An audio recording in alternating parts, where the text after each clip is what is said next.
I just made this. Well, let me tell you something, brother. Who are these people? Notice me, senpai. Notice me. Don't be rude.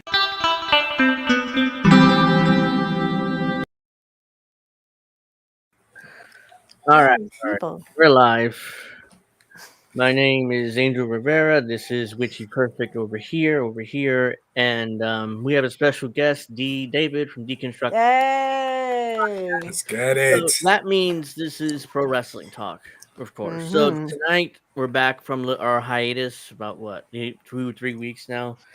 And we're here to review and fully discuss WrestleMania 41, which Oh took my place God, guys! I last have weekend. so much to say. So does Last everybody weekend. else.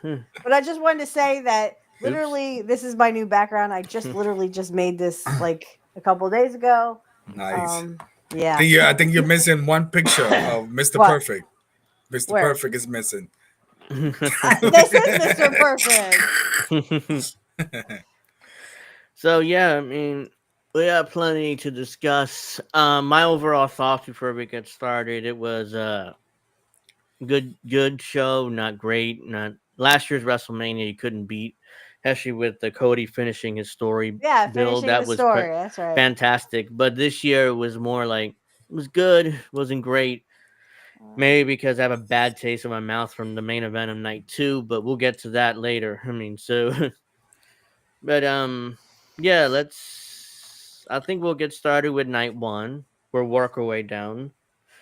And the opening match of night 1 was Jey Uso versus Gunther for the world title, and Jey Uso defeated Gunther by submission. So I'm not much of a Jey Uso fan, but I mean, this was okay.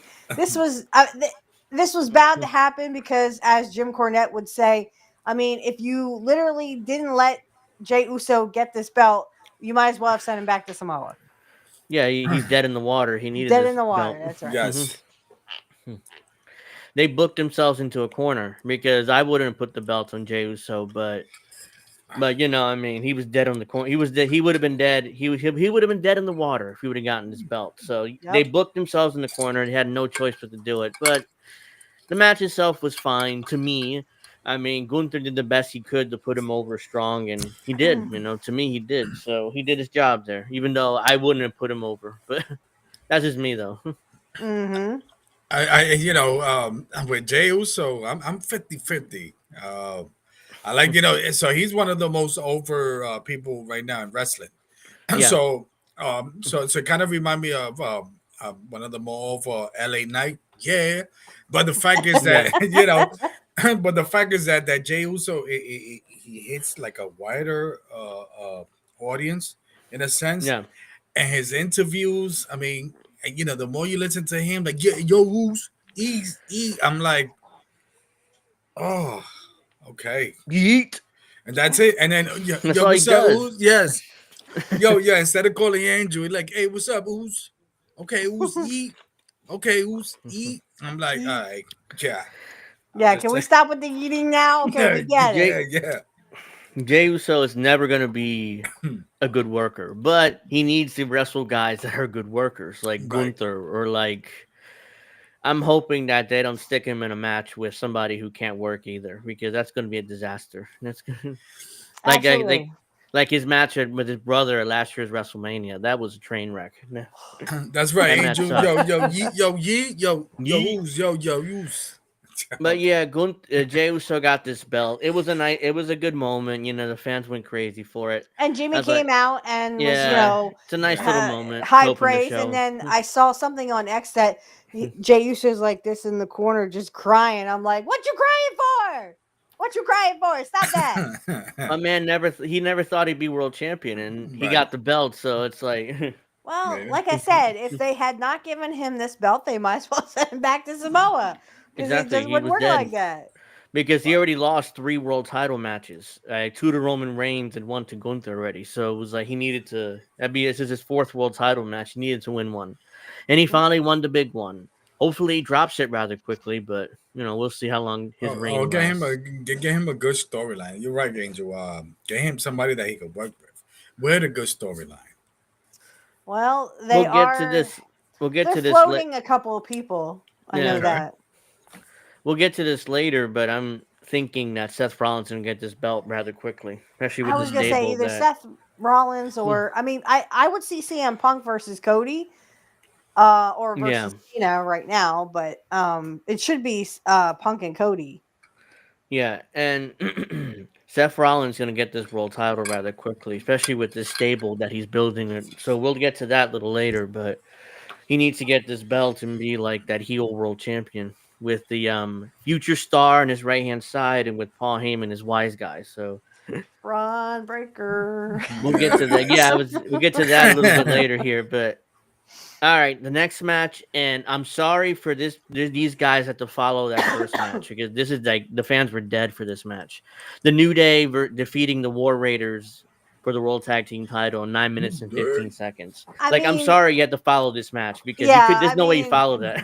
Right. New Day became the champs anyway. It was kind of like a theme for WrestleMania, except for like 2 matches on the card where only one person or 2 people retained the Retained. titles. But like, Mhm. it, I don't see New Day. New Day kind of they were, they got rid of Big E and then they went right back to the mid card guys that they were fighting, and everyone lost interest in them. No, they're supposed to be slimy heels, and you're supposed to, hate them and stuff. But Okay, they've great, done but nothing that they've done nothing for as the past, heels. and Yeah. and there was really no build up to this match. No, it was At just a all. throwaway match on the card, Straight and up, like I, come on, I, come di- on. I didn't really watch it. It was I was just had in the background while I was doing other things. So yeah, I can't really review this match because I didn't really watch it, but I did see the finish where I think Xavier Woods held the big guy's leg while Kofi covered him. So it was really bad because it obvious he could have kicked out because the guy's so much bigger than Xavier, but he just didn't Mhm. kick out. So wasn't a good finish. I didn't watch the match, so I can't really give much of an opinion on it. So I'll I say just this much. Thank God for New Day, right? ugh, Yeah. New Day sucks. No, yeah. New Day Mhm. sucks. No, I mean, look, this little thing of being heel.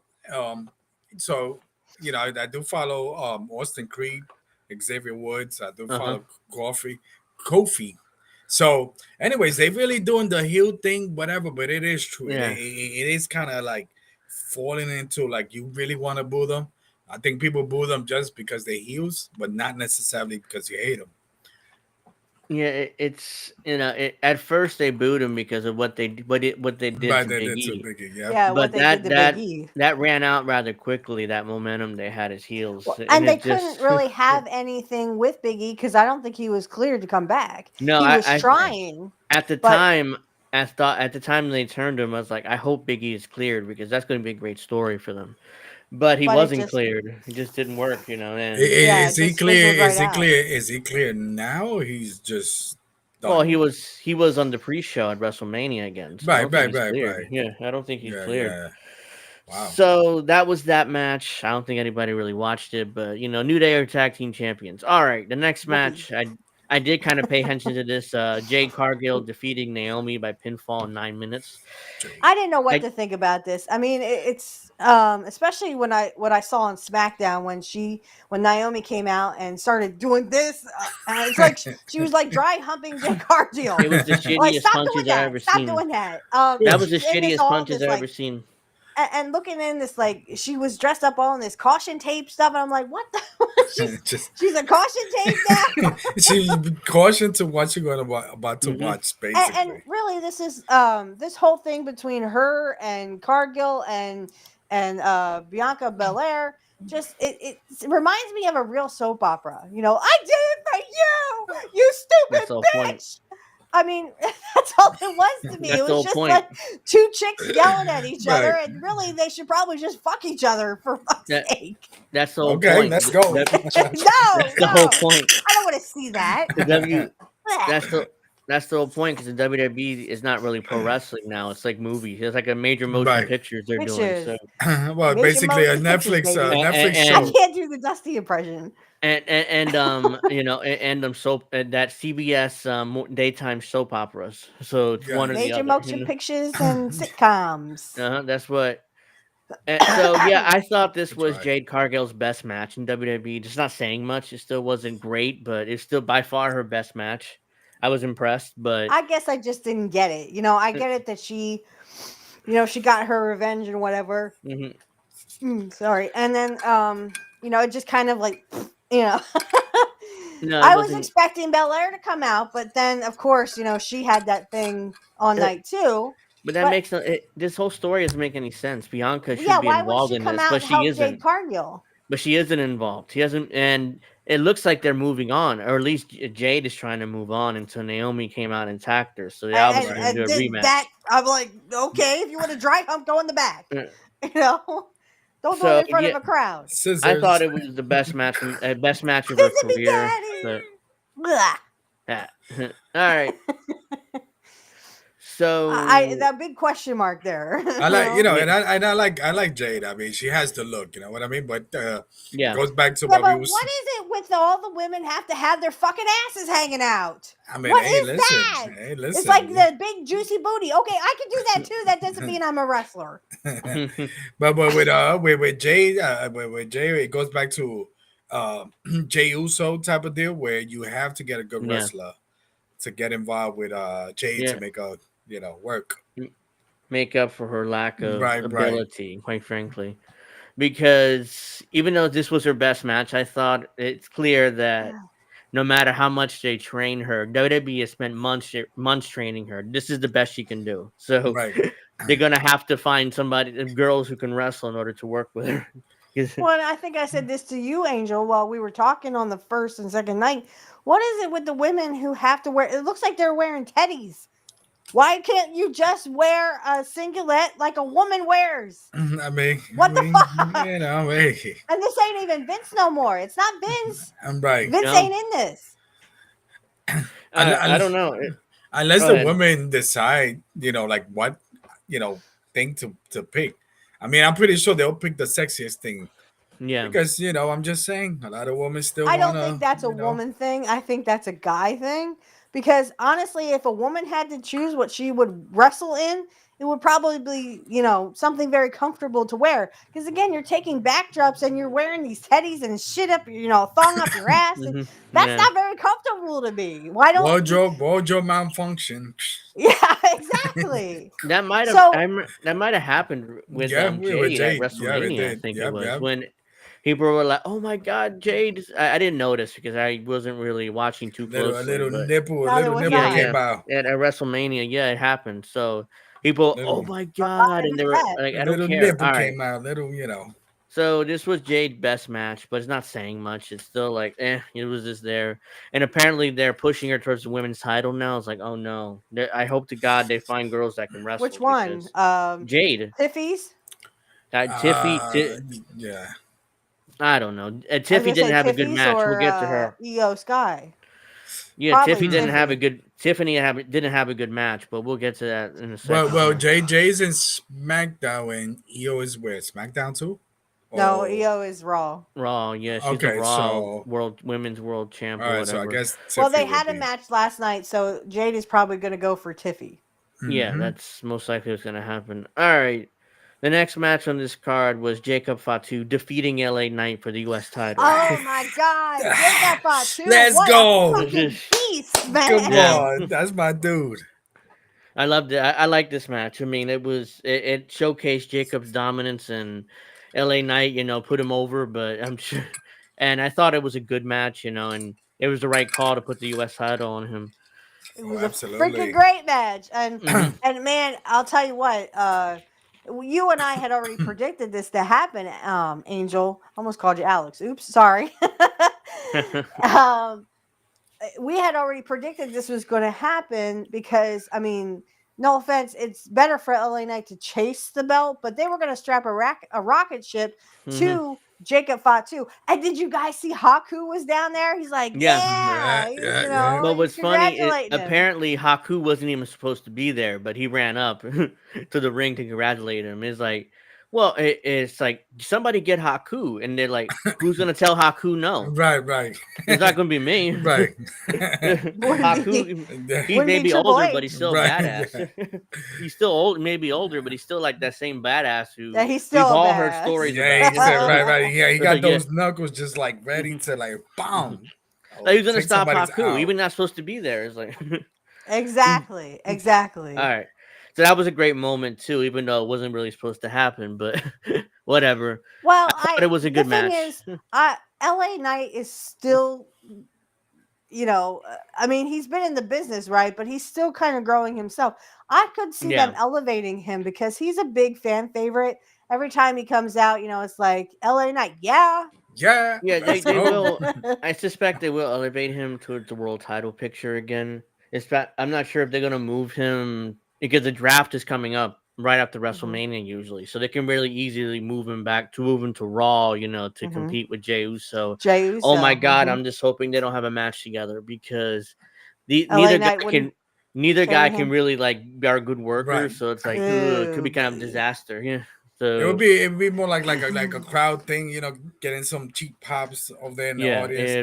it'll make the Yeah, crowd, like, you know, like "Ah." yeet, Yeah, yeet, yeah. yeet. Oh my gosh, it's gonna be annoying. And I will so. take LA Knight. I like LA Knight, man. He got you know something going on.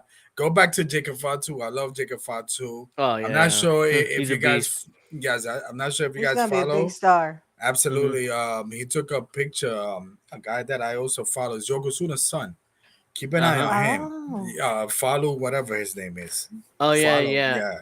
He's like on his way to WWE. I mean, it's a matter of time, you know, when he gets signed, because the entire Fatu / Anoa'i family are all in WWE pretty much. So it's like, so the Samoan dynasty, they're all going to end up in WWE rather soon.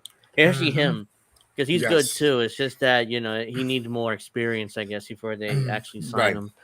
All right, so I thought Jacob Fatu getting the belt was great. His interaction with Solo Sikoa on SmackDown is even better. I mean, he's like, "Yeah, now I'm in charge, and you're gonna either get behind me or leave." You know, so so that's the interest. That dynamic's gonna be interesting. See what happens there.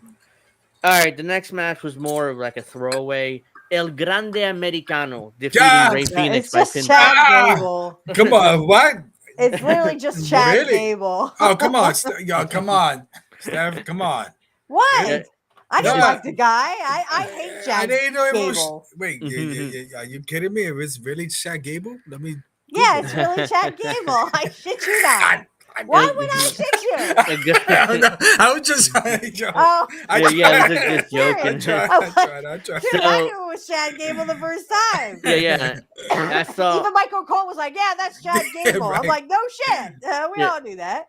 So it was supposed to be Rey Mysterio, but he had an injury the night before on SmackDown, so they replaced him with Rey Fenix. So that's why I ended up being Rey Fenix. So I mean, no offense. I was listening to Jim Cornette right before we came on, and no offense to Phoenix, but I mean, if you really wanted to say "fuck you" to Tony, I would have let Ray beat Chad Gable. yeah, but I think El Grande Americano was scheduled to beat Rey Mysterio. I mean, so they kind of placed Rey Fenix there, and you know he had to get beat, even though I wouldn't have put Rey Fenix in that spot because I don't want to beat him right now. He just debuted, but at the same time, I really it's didn't like pay attention to this match because I was over at my neighbor's. We were coloring eggs, and I was just like, fuck it, I don't want to watch it. I have no interest in watching people from AEW come over and try to win back WWE fans at this point. Well, I really wasn't impressed with Penta either. Well, we'll get to him a little later in night 2, but yeah, I thought it's good for what it was. Chad Gable can pretty much do whatever WWE asks him. He's to a good do. worker. He's a good whether worker. he's serious or mostly in comedy acts, but El Grande Americano's getting over, and you know the fans are kind of like getting behind him. It seems like so, like that's why he got on WrestleMania instead of Chad Gable. But well, and they announced him from the Gulf of America, and that pissed off a lot of people. Initially, so they went back to Gulf of Mexico. It's like, oh, why'd you give in? It was such a perfect thing. They gave in instantly on that. It's like You it's so stupid. you All know what? right. Yeah. We should have him, Grande Americano. He should Uh-huh. have uh tacos, but but hot Oh dog, God. American, American, You know, something. Sell you enchiladas. you know what's interesting? I'm sure you guys heard, but the WWE bought AAA, the Yes. Right, Mexican right, wrestling right. organization. It would be fascinating if if they sent El Grande Americano down there to work with the actual luchadors down there. Can you Which imagine the heat that guy can get? Oh, Just as a even absolutely. better if gringo. they had said he was from the Gulf of America. Oh yeah, can you Right. imagine? And I don't know if I want to send Chad Gable down there to get that type of heat. It's Mexico, they're really they'll. It's like Puerto Rico. You work in Puerto Rico, you're a heel. They'll Right. throw batteries at you. At They'll you, throw I piss mean, I at would want you. to work in Puerto Rico What? as a heel. So No, I mean at I least don't think I'd batteries make is it out better. alive. Angel, yeah, yeah, at least batteries better than being stabbed in a locker room like Yeah, we oh Bruce. can yeah, see you, yeah. Oh, we can CBC. see you. Yeah, it's just All right. we're whoops. Yeah, we Why see is you, that? CBC. Thank you for joining us. So yeah, that was a good match, and I would be fascinated to see if they send Chad Gable down there with a Grande Americano gimmick, Eating because hot dogs. I want to Eating see what hot would happen dogs. there. Yeah, that's what he's eating. Anything How the American. Mexican crowd would react to him. I'm fascinated to see that a gringo dressed up as one of their Right. luchadors is in a parody is like, oh, I Right. that mean, he'd be a top heel down there instantly. yeah, I would be afraid I wouldn't come back alive. Yeah, that's kind of the only problem that might cause. So especially if you offend some kind of one of the cartel bosses, yeah, it's better We not never to see even you try. again. Bye Right. bye. Yeah, No, it's better not it'll to be try that. right. Like It'll be Bruiser crazy. Brody. It'll be crazy that he fights in a fight where if he loses, he get deported back to America. I'm just, Ah, I'm just saying. But I will say hey, this: Yeah. Indy. that like literally, Chad Gable is a good. He is a good worker. Yes. I admit Yes, that. that's No what But I matter it's just what. enjoy why the about him. luchas? Why does he want to go after the luchas? Why can't you just go after regular wrestlers? I mean, It's his it's a move. Yeah. comedy thing. Right. Like Right. he's Oh, it's a comedy thing. yeah, it's Okay. supposed to be I'm a like, I don't get parody that of a angle. luchador, a Mexican Yeah. luchador. And he put Okay. his and he knows how to put it off. The dude Too bad he was impressive, born in man. Minnesota. Yeah, that's and he's 6 inches Right. too short. If he was Kurt Angle size, he'd be WWE champion right now. Right. If he had that extra 6 inches, but because he Oops. reminds me of Kurt Angle, so it's like Well, at least you didn't say Kurt Hennig, Right. who's also from Minnesota. yeah, they're all.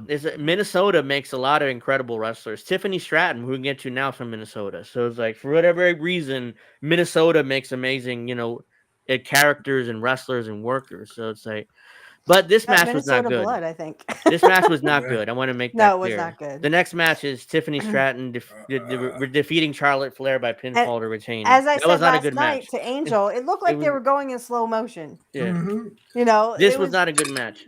At all. I don't know. They mixed up their spots or something, and they looked like they were going in slow motion. I couldn't follow the match very well, and I was kind of like, again, with the asses hanging out. What the Ooh. fuck? Why, Hey, you don't have I'm to not wear a complaining. teddy. You I'm wear not something complaining, comfortable.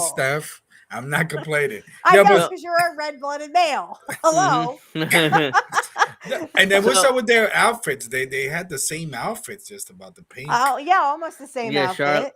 It's like they agreed on the outfits. That's weird, but Right. yeah, this was not a good match, and I don't know whose fault it is. I mean, it seems like they were both like out of sync. They didn't know what they were doing. That's the word, It's out of sync. Yeah, and I think, and we talked about this last night after the show. I think that Charlotte may have sandbagged her because there were plenty of times where it seems like tried to pick up Charlotte, but she couldn't, and made her look bad.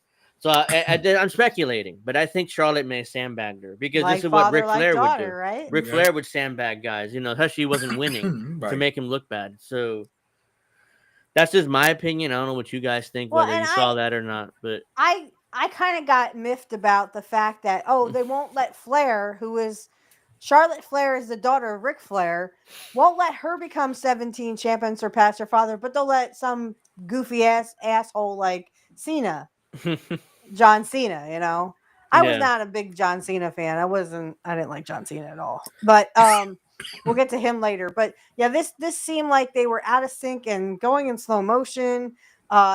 Couldn't get their timing right. Mm-mm. You It's not know, good. it wasn't a good at match, all. And and then I didn't expect that from Charlotte Flair either. Yeah. yeah, and then there was a spot there where they didn't know what to do, where Charlotte got like a little sucker kind of Yeah. thing there Yeah. in the He middle of kind the of ring. caught her. It's like Yeah, yeah. I was it like, was yeah, awkward.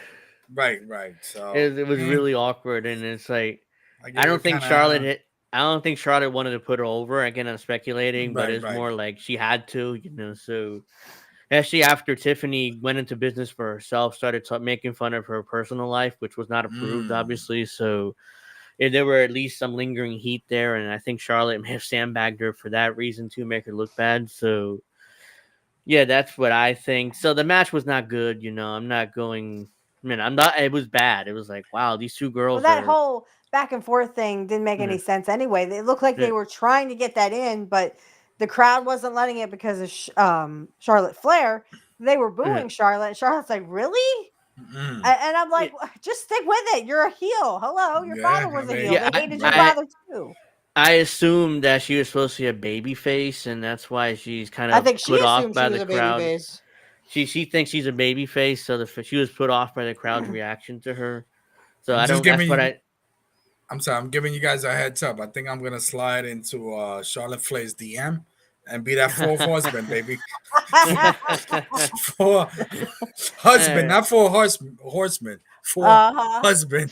Fourth husband, the fourth I husband. mean, she said that. I think she said that on a podcast that she didn't want to act like her father. Well, her father is 0-5. Right. Yeah, and the whole 0-3 She's thing 0 with 3. Stratton was kind of, apparently it Not wasn't rehearsed. planned. And She just threw yeah, it out there as a fuck, so yeah, more I'm like not she 0-3. Well, you're it not it married, honey. it seems like she was trying to be like a CM Punk or like a top guy that can throw out a line like that and make it make sense, but it just came across as her trying just a low blow to Charlotte. Like CM Mhm. Punk can pull that off and make it part of the Right. story, but that was like a low blow. Didn't It wasn't necessary for the story, but that's just me. All right, so let's get this main event saved night one because I thought night one was pretty Big time. mediocre, but and the main event in night two ruined night two, but we'll get to that a little Mm. later. But all right, Seth Rollins defeating Roman Reigns and CM Punk by pinfall with Paul Heyman in 32 minutes. The longest match of the night happened I in the mean, main we event. already knew this was going to happen, and the reason why it took so long, it took time to develop. So Mm-hmm. we had predicted this many weeks in advance.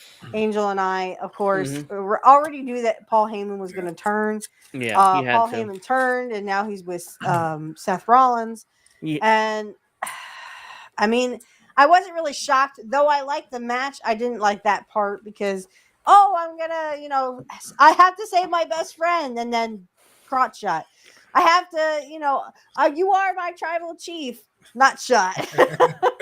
yeah, It's that like, was. come on, It was ball. arguably the greatest triple threat match I've ever seen. I mean, there wasn't no there wasn't no lull time. There wasn't like the usual weapons, and there was a table shot. Roman Reigns threw two guys through tables, but it wasn't like that over the top weapons used, no DQ thing. I think it was the right mix of chair at the end and the put it through the table.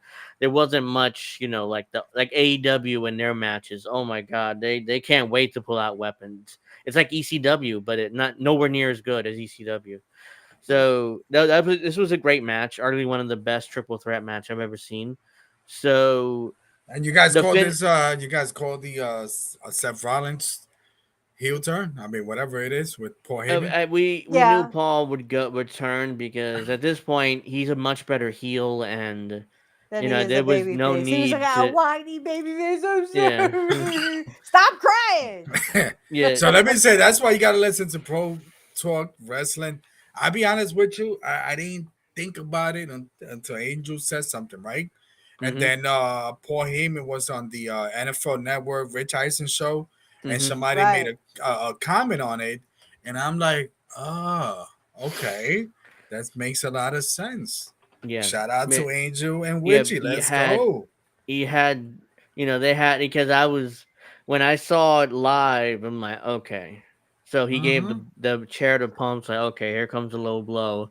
Right. Like, boom, and then it's like Roman. Okay, here comes a low blow. It's like, no, my mom's like, no, that's not gonna happen. Like, look, and boom, he hits the low blow. It's like I could see it coming from a million And we miles could see it away. coming from a mile away. Wow.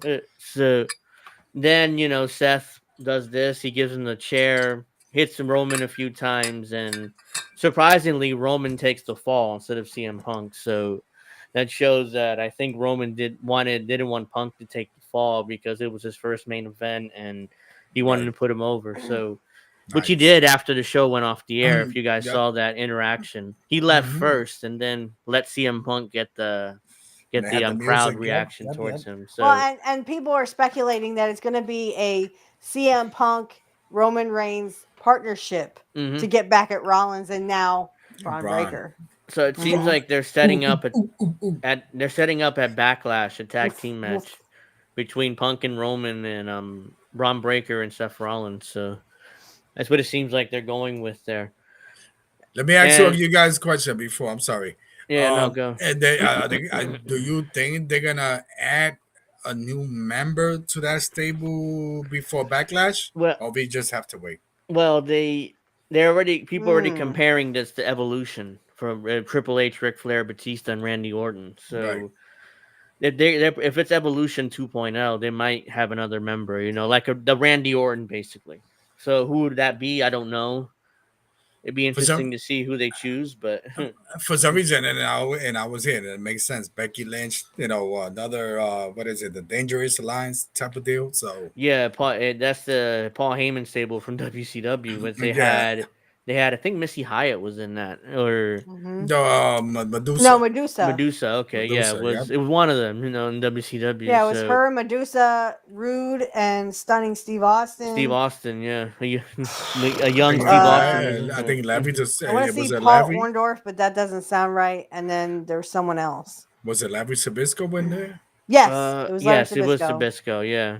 So, yeah, if either a Dangerous Alliance 2.0 or Evolution. Bobby Eaton was also a part of that. He was in War Games. Bobby Eaton. So, yeah, I assume, or they'll add another member at Backlash, in that tag match if that's what they set up, which I assume they will. We got to talk about that. Like, who will be that next person? Huh. It's like asking who the third guy was for the NWO. Right. So it was Hogan. Right. Yeah. So who's going to be that third man to join?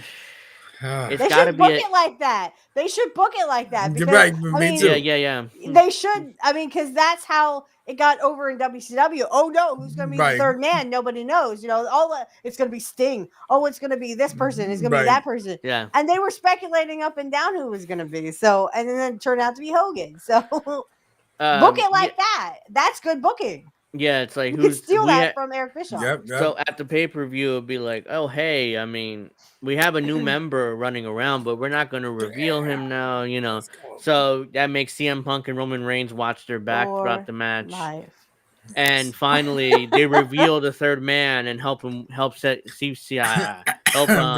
Rollins and Braun Breaker win the match. Question is, who's the third guy? I could speculate. Carmelo Hayes is a good choice because he's young and he's a good worker. Austin Theory is another kid I'm looking at. Yeah. So those two are, if they're gonna go like a really young guy, that's coming up, it'd be like Randy Orton of the group. It would have. I would pick one of those two guys. I can't think anybody else that would end up in that stable. I heard Sami Zayn. Nah, they ain't gonna turn Zayn. They ain't gonna turn him. No, he's too much over as a babyface. Though we said that about Cena. I don't know why they turned Cena in the first place. Because again, no one wants to boo him. This is just like what they did with Stone Cold at WrestleMania 18 when he joined Vince. Right. Yeah, no one wanted to boo Stone Cold. Half of the crowd does not want to boo Cena. They're going to stay with him no matter what he says or what he does to those fans. Yeah. It's the same way with Stone Cold. They never We'll get to that a little later, but there's a story behind that heel turn, which The Rock explained, and that's why I blame him for this mess. But yes. All right, so night 2, we're gonna start off with the It starts off with a triple threat match for the women's title. Io Sky Oh, defeating this was Bianca Belair awful. and Rhea Ripley. It was No, this was not awful. a good match. There was way too many moments where they were obviously cooperating with each other. There's like it reminded me of an AEW multi-person match. It was not good. Right. It was just And and shame on Io. Rhea. She knows better. She's over. I mean, she Mhm. is. I love her work. I don't like that they put her in these spots with less than, I don't like Belair. I don't like her work. I don't like Io Sky. I don't like her work. Io Sky Mhm. is not where it's at. She's a little Japanese girl who needs to go back to school in Japan. I Yeah, mean, there's if that's your fetish and that's what you get off there. on, great. That was for 15-year-old boys. The internet wrestling A community fetish? IWC What? the Yes, the IWC What? has a called Japanese schoolgirl. yeah. Anime kind of thing. Yes, hmm yes, exactly. The IWC has this obsession with Japanese girls.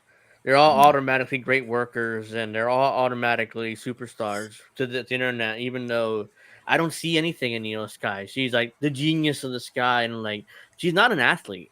She No, could barely do a moonsault properly without killing herself. So I was never really impressed with her. But the fans, the internet fans especially love her. This was not a good they're like, match, though. "Oh, you deserve it." I'm like, I keep screaming, "No, no, she doesn't. Stop it, Yeah, it's stop it. not good. No, she doesn't." But they had no choice but to keep the belt on her because again, they booked themselves into a corner. Triple H Right. was like, "Oh shit, I have nothing for Io Sky to do in WrestleMania. Oh, put the belt on her. I mean, just throw it on her. Just so make a triple threat match." And you had to keep it on her because if she drops it to one of these two other girls, then it'd be like, "Oh, she's a paper champion." She had Mm. no chance. So you had Kind to of keep like the belt on her. the one girl, Viking, whatever. Myra Valkyria, Uh, the Viking. Yeah. Yeah, yeah. yeah, and We'll get to Becky that Lynch came later. back. You Yeah, we'll know, get to that. That made no sense whatsoever, but I we'll know get to that. I kind of and I enjoyed kept the telling you, match. I kept saying to you, Angel, I'm like, Seth Rollins is her husband and is a heel, and hmm she's a babyface. And you're like, well, they'll turn her eventually. I was like, oh yeah, the next night. Yeah, it Like was the I next told night, which you, surprised I me. They told did it. you. They did it that quickly instead of trying to do a slow build. But I guess they Yeah, had plans for her as a heel, so it'd be interesting to see what they're gonna do with her. But all right, so that was not a good match. The next match was the Sin City Street Fight between Drew McIntyre and Damian Priest. My boy, David for the bronze, baby. Let's I go. don't. I don't know. I thought it was a good match. Drew's work was excellent. I love Yeah. Drew, and I love the fact that I wish and I was telling you this. I wish we could have the wrestlers in our day do hmm this. Of course, they'd have to do it on disposable cameras, but they would take Yeah. selfies of themselves and Yeah. then hand it back to you. Uh-huh. During the match. Polaroid pictures. Yeah. And I said to Angel, I said, too bad they couldn't do that when Vince was around because Vince would have a shit fit. Oh He'd be like, yeah. what the fuck? Like that. Oh yeah. But I would love if Mr. Perfect had taken my camera, took a selfie of himself, and then gave it back to me. I'm like, oh my God, I'm sick. Can't wait to get this A nice picture. Polaroid picture, like that. Yeah, huh? Just Yeah. be lucky that, he didn't stick it down the pants, Yeah. I can see So- Drew doing that. So no ideas, Drew. So Don't do yeah, that. I thought this was a good match. I mean, It was It's an okay enjoyable. match. yeah, it was enjoyable. good. I It just was. can't get into Damian Priest. I'm sorry, I tried, Come but on, David that for the bronze. but that Last year- botch at I forgot what it was, Clash of the Castle. Was Yeah, it the that one in the where UK he didn't last kick year. out, but the referee saved him, and he's like, Yeah. oh, that was a personal choice. I'm like, no, if Vince was still here, you would have lost that motherfucking belt, dude. Yeah, Because you're an that- idiot. You shouldn't have Yeah, botched. that was not a You good have to spot. kick out. Yeah. And one thing about Vince is like, oh, don't. He tells referees count to 3. If they kick Count out, to they 3. kick If they out. don't kick out, that's their problem. Yeah, and that would have made. Who was he facing that night? Was it McIntyre or was it somebody else? I can't remember. Oh, it was McIntyre because I remember the finish. Punk came in with the referee shirt and stopped at 3, so it was Yeah. McIntyre. Yeah, so McIntyre would have been champion then. I would have been fine with that because Damian Priest's reign was kind of it was like at that point. So it's a good match. McIntyre I'm just won. not okay with the tables. I hate the fact that he idolized Razor Ramon and he did the Razor's Edge. Oh, he idolized the Undertaker, did the balance beam on and then McIntyre shoved Right. him through the tables. I'm like, Sometimes Boys, why that's do too we need obvious. Yeah. tables? I get it's a street fight, Too but much. why And sometimes it's tables? those two things is obvious. He pulled the It was a table. little It's too gonna be much. right. It was way too much. Somebody eventually is gonna go through But those tables. I like Drew McIntyre, and he worked well, so I thought it was a good match. I enjoyed it. I enjoyed He it. kind of he kind of worked around Damien's like limitations because Damian Limitations, Priest is yeah. like in his 40s, so he's not Yeah, he's young. not Right, in right. he's not a spring Yeah, chicken. But I yeah. think isn't Drew McIntyre in his 40s? Yeah, they're around the same age, but McIntyre obviously is a But better wrestler, so yeah, it's he's like such a great worker. And I can't say enough great things. Like I was like, oh McIntyre, what the fuck? And he's like taking selfies of himself and then yeah, like posting it like, oh, bored at work, yeah. I So don't he know was how kind of Priest would trolling think about Damian, that. Like, I'm not sure I would want a picture of me on social media while I'm in the selling middle of a this. match, right? Yeah, But Right. I mean, I'm sure Damien was cool with it. yeah. It But was a who good. knew that McIntyre was going to do that? I think, like I said, I wish that they had done that in our day because I know you would want a picture of selfie of Bret Hart, and Well, this one yeah. down here would want one of Shawn Michaels. Shawn Michaels would be Let's like, go. I'd be like, Let's go. hey, I Give wouldn't me be all surprised that, if Shawn Sean. stuck it down his pants You just got, for you. and Sean G. would have done that, and I probably would have taken it. Like, okay, Ah. let's go. You would have sold it to the highest bidder. Yes. Yeah, I wish Kurt Hennig had done that. I'd be like, wow, I didn't know that guy had one was well endowed. Okay, anyway. the next match on this card was the Fatal 4-Way for Intercontinental. Dominic Mysterio defeating Braun Breaker, Finn Balor, and Penta. I mean, Dominique, let's go. I wasn't really excited about this match other than it had Braun Breaker in it. But I we thought knew, Braun was going to retain because, I mean, I didn't think they were ready to elevate him yet, but I guess I was wrong about that. yeah. So I knew he would probably drop it because that way they can take the belt off him without beating him, which is what Right. they ended up doing. So it's As perfect. not Jesse Ventura, as Jim Cornette said, that pesky belt was holding him down. I went, It wait a really minute. was. No, The because Intercontinental belt. yeah, because the Intercontinental is pretty much meaningless now. It's like it's just a belt, you know. It's not like back Yeah, in the it's not day the where it same, meant right. something. Yeah. And Yeah, So back the in belt was Kurt's really day, holding him maybe. back. Being champion was kind of holding him back. So it was like, okay, his full potential is top of the card, and being Intercontinental champion, that's not going to help. So it's like they have to I take the belt liked off of him. Mr. Perfect as Intercontinental, and if it wasn't for Mr. Perfect, Bret Hart wouldn't have been Intercontinental No, champion. But no, then that perfect. also raised Bret's stock too. He made Bret Hart that night at SummerSlam Yeah, '91 yeah, because he That didn't have was to thanks show to up. Kurt. He didn't have to show up. He had a bad back, so he showed up anyways, and and put He him told over Bret he was strong. going to But give him his all because he respected Bret a lot. I mean, very much so. There was a lot of mutual respect there between Mr. Perfect and Bret Hart. So it doesn't surprise me that happened because Bret had mentioned that. I think Kurt said this in an interview, or maybe Bret said it was in an interview. He said he kept calling Kurt. Hey, you're going to be there. You're going to be there. And Kurt's like, yes, of course I'm going to be there. Why would I miss it? And he's like, well, you're back. And he's like, I'll be there. Don't worry. And when Kurt says he's going to do something, he does. Yeah, he's got to do it. but He's perfect. Hello.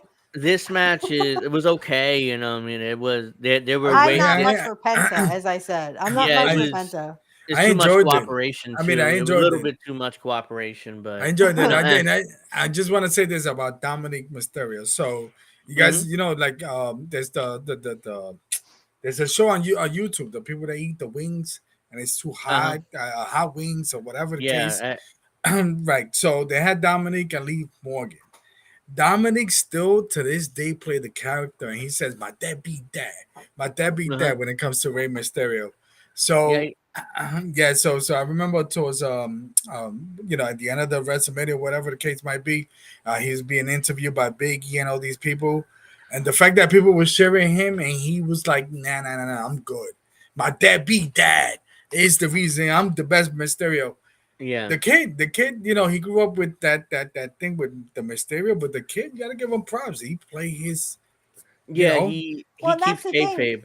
they were Yes. It's kayfabe, yeah. they were literally showing on X, oh, they're the first son and father to be Intercontinental Champion. You But guys that's not forgot true. about Kurt and Yeah, Joe. Yeah, yes. that's Kurt not and true. Joe Yeah. were the first to Uh-huh. have it. Mhm. You know, Yeah. Kurt was the father and Joe was the son to have the I Intercontinental peeped that. belt. I Yeah, peeped that. I knew instantly, like, yeah, that's bullshit. I mean, yeah, there I peeped that. it's the second one, People but have not very the short first. memories, I guess. All But right, I so it think I was saw something about Joe being in an indie circuit. So maybe Joe is actually still wrestling, but he's um probably just in an indie circuit.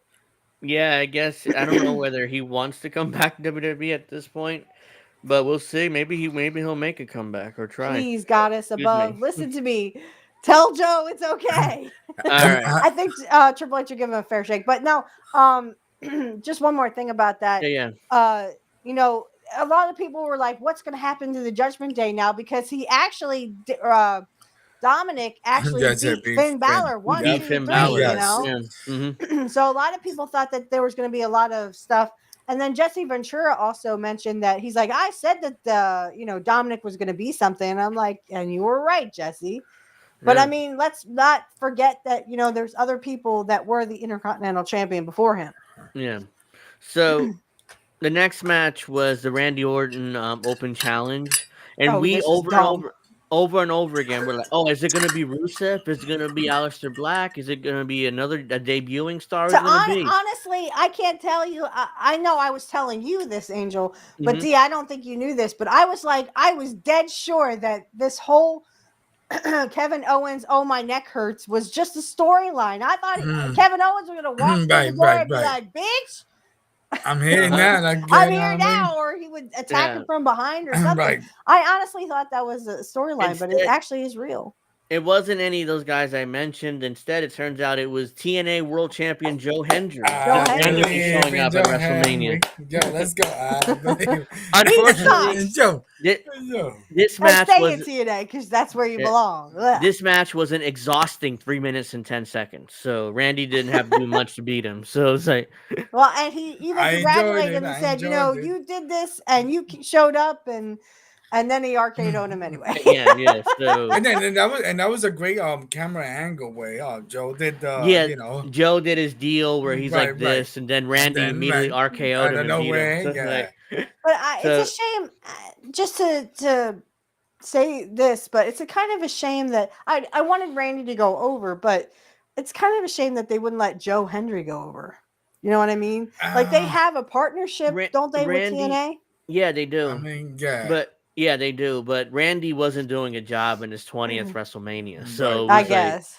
Right. yeah, even if even if he likes the kid, which he does, he's like, yeah, I got to win this match. I'm not putting him over in my 20th WrestleMania, especially since he's not under contract with WWE. He's a TNA guy, so it's like to get beat by TNA guy is kind of embarrassing. So Randy's protecting himself by, I have to win this match, So I And get then, it at that yeah, point, but and, I was and just kind then of like that would be kind of a promotion wise to put over. yeah, that Joe would have Hendry. been something, I that mean, helped Joe. I think appearing at WrestleMania helps Joe Hendry. yeah. Just being there, Yeah. Just even though he being got there, beat. Yeah.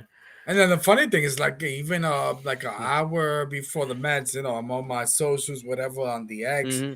and then call my where it says call my name and I'll show up, and basically Joe Henry, I believe. That guy's one of the most He's over over. acts in Yes. wrestling. I Yeah. guess. he'll I mean, be- they had it on X, all he'll over X. when his contract is up, he'll end up in WWE, just like that other girl, Jordan Grace, who's in NXT right now. Right. So yeah, so that was that. I mean, it was fine for what it was. It wasn't really a match. It felt like more like a squash match. Joe Hendry got a little bit of offense, and then Randy just beat him like that. So it was what it was. I came out of nowhere. All right, the next was match on the crazy. card was Logan Paul defeating AJ Styles. God damn it! I wanted AJ to win so bad. I hate fucking Logan Paul. Mhm. He thinks he's the greatest thing to ever happen to wrestling, and he ain't. He's just a fool. Wait, He wait, is a Steph. He fucking is the fool. greatest. He is the greatest thing ever. Yeah, in his own Wait, head, in what his are own you talking mind. about, He's over. Steph?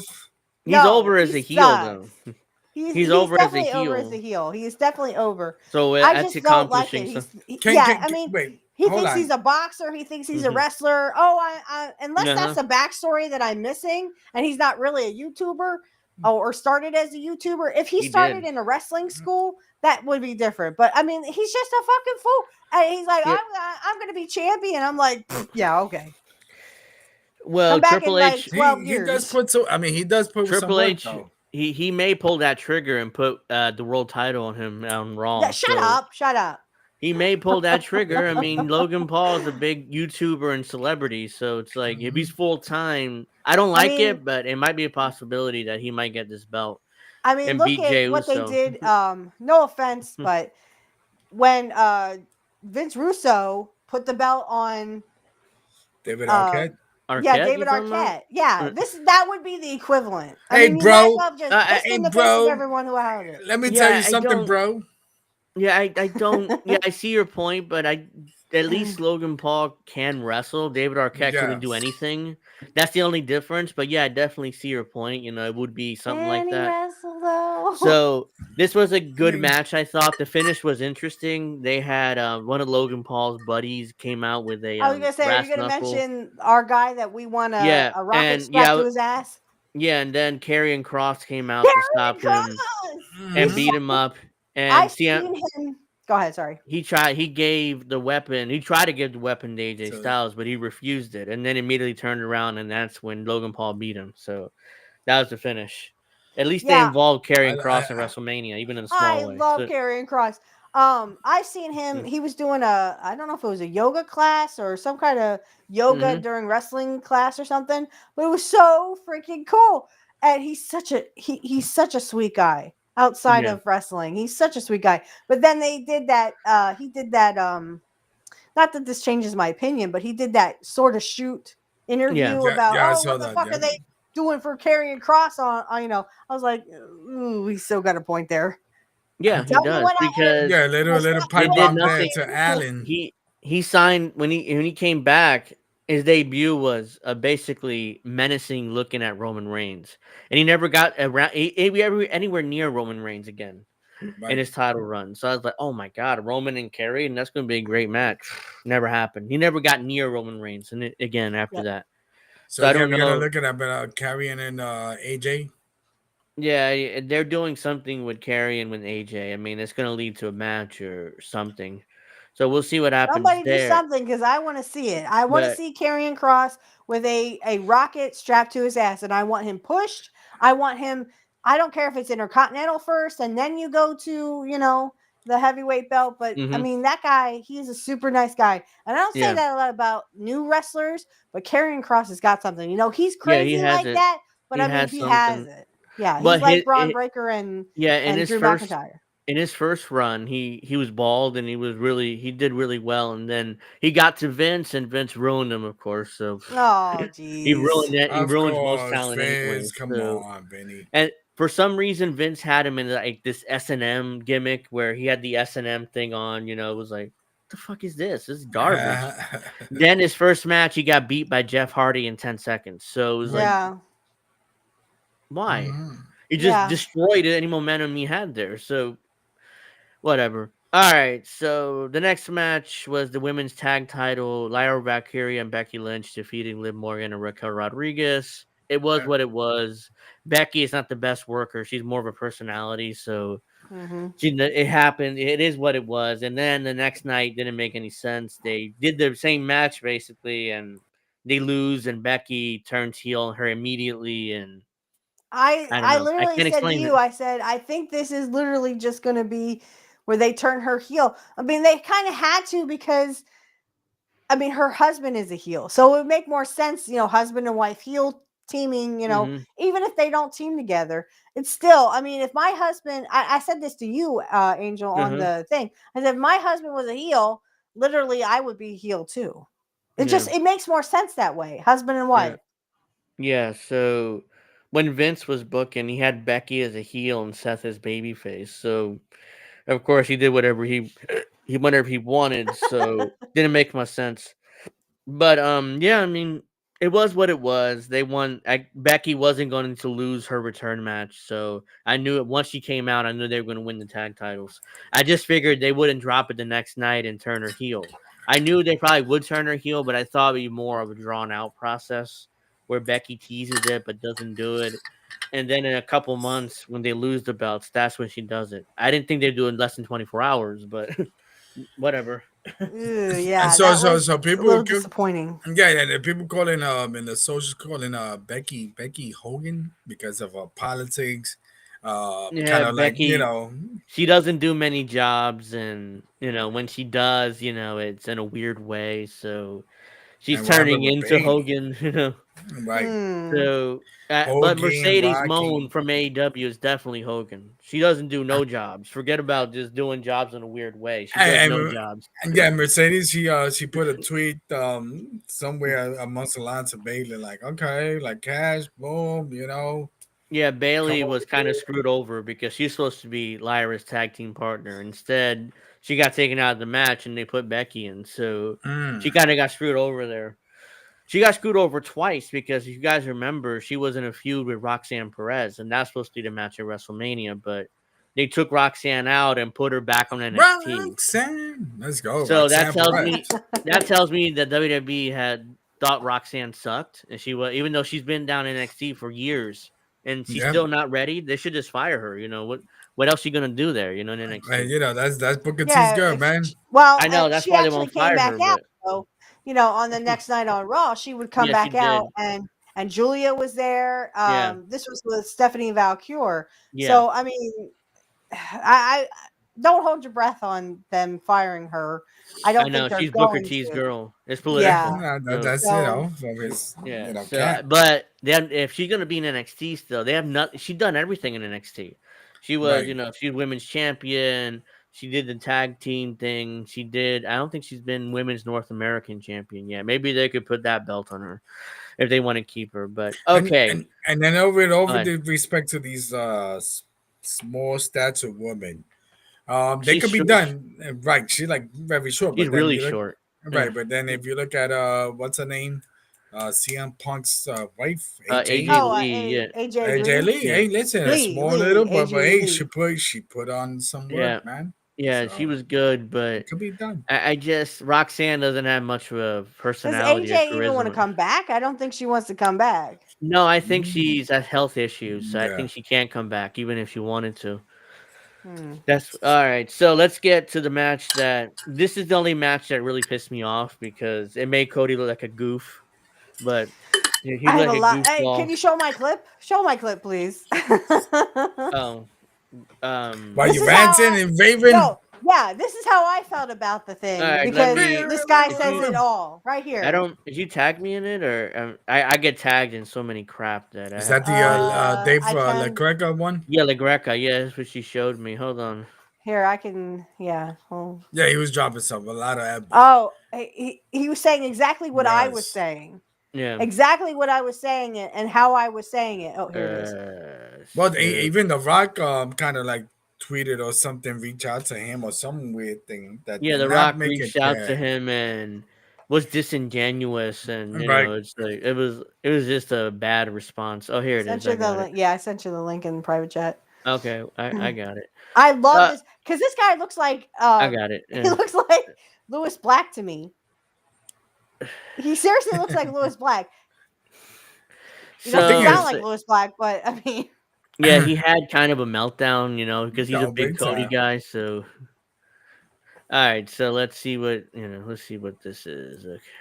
When it comes to being fans, I get it. I'm a wrestling fan, but I cannot believe the same people that bitched and moaned about this guy 15 years ago, about this guy 10 years ago. He buries everybody, never puts anybody over. Now you're you're talking about surprised John by Cena. what we saw last night. Mm-hmm. Oh, it's going to be okay come WrestleMania. We're going to get The Rock. We got no Rock. We got no. I Nope. haven't seen The Rock since At all. Elimination Chamber. But we got a lot of Travis Scott. Oh God, that was bad. And you want to make Cody Rhodes look weak? Textbook making somebody weak last night at WrestleMania on the biggest stage that there is. Mm-hmm. On the biggest stage, you just threw everything that you did for Cody last year and you threw it right out the fucking window. For what? A guy that's going to be gone at the end of the year. That's what I said. But I love John Cena. Fuck you. you. Because all I heard was you bitch and moan about this motherfucker. And now I got to hear it on fucking Twitter, on Instagram, and people bitching and moaning, leaving Allegiant Stadium. This is what you fucking wanted this. Where's the fucking camera? This is what you fucking wanted. This is what you fucking wanted. So don't bitch now. Fuck you. Enjoy the PG era part 2. Assholes. Fuck you. Yeah, fuck you. Yo, so let me say something real quick. So I guess so. The Rock kind of replied to the thing, and the Rock is just getting heat. And he made it worse. I'm Yeah. right. And He then did I make it replied, worse. and then the LaGreca, whatever. Yeah, Dave LaGreca. Yeah. Yeah, he replied, and then he hit the like when I said something where that this is me. I remember as a kid, and even as a grown adult, I found off that wrestling is fake. Are they basically telling us that it is okay to admit it is? As for me, I'll pass. To me, wrestling is a sport. Of course, I would be passionate about it. So it's basically where he's just coming made it from. worse. He Right. made it worse. I mean, he made that so worse. And then he went on Pat McAfee the next day and made it even worse. Right. Like he threw Triple H under the bus. He's like, well, I mean, I wouldn't have booked that match that way. I would have changed one or two things. And I'm like, why are you throwing Triple H under the bus? I mean, yeah, that was a shitty match and the build was shitty. That's definitely true. But well, and it was like literally one of the worst WrestleMania main events. Oh, it was bad. Even worse than Warrior and Hogan, even though that the crowd was into it, they really liked Warrior and Hogan, but it literally made Cody Rhodes look like a fucking punk, a weak ass bitch. That's what it made it look like. Like he would a few months ago, like the guy said, Cody was kicking out of everything, and now he can't kick out of a fucking ball shot and title shot. So, to the head. So he came out. A year-long title run. It was booked really well, I thought. It's a year-long title run, and John Cena took 90% of that match. He just dominated Cody. He just absolutely dominated him. Well, and he's like calling loud spots. Didn't I tell you, Angel? I was like, Jesus Christ, Cena, a little louder. They didn't hear you in the fucking back row. He's just blatantly calling out, punch me. Again. Again. He's like, shut up. Yeah. Like he just calls out spots like loud enough for any mic to pick it up. So you could literally hear him. I mean, Jim Cornette was saying I can follow the whole match because Cena wouldn't shut the fuck up. Yeah. And Cornette trained Cena. He trained Cena, Batista, Brock Lesnar, Randy Orton. So he trained these guys. Cena knows better. I don't know why he calling out spots like that, like just blatantly like that. Cena said something a couple years ago. I'd rather them know where the spot is or hear the spot than them not knowing what to do next. That was okay, great. But reasoning. I mean, there's other. I mean, Kurt Hennig used to do this where he would hide his face under his elbow or something, and call a spot that way. He would hide his face in the guy's hair and then call a spot. Or he was talking to him. You knew he was talking to him. Yeah. So, I mean, it's not like he was yelling, hey, suplex me. Kurt wouldn't do that because Kurt knew how to be a wrestler. According to The Rock, at least, this is his story on Pat McAfee. The CEO, Ari Emanuel, called him and is like, hey, look, Elimination Chamber tickets are not selling well. I wonder why, Ari. You've seen the prices? They're really expensive. Yep. Anyways, it's like, can you make the show? He's like, yeah, I'll make the show. He didn't tell him to insert himself in the main event angle. He just told him show up to the show and do something.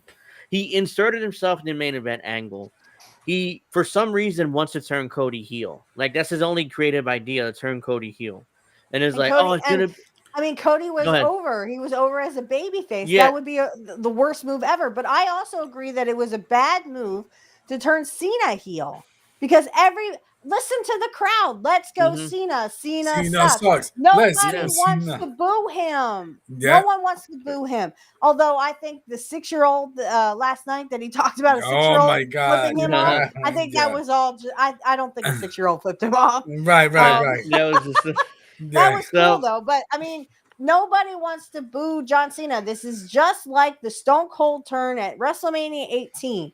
Nobody wanted to boo Stone Cold Steve Austin. At all. Same thing here. No one wants to boo John Cena. And again, like that guy was saying, he's only going to be here for the rest of the year. But if you listen to his promos, Cena's like, I don't need you fans. I can leave whenever I want to. And I don't have to worry about coming back because I won't miss you fans. Then why take a year, Cena? Why don't you just fucking leave right now?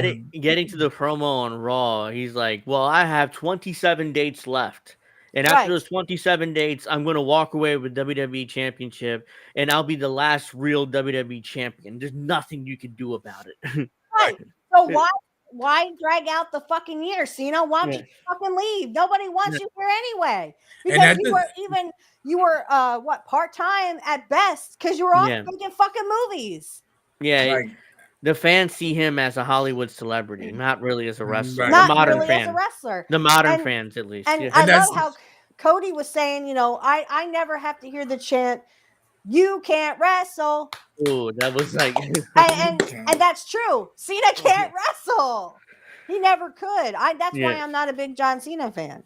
Yeah, so the match itself was brutal. John took 90% of the match, and... At the end, Cody's kind of making a comeback. He's kind of making a comeback, but is weak.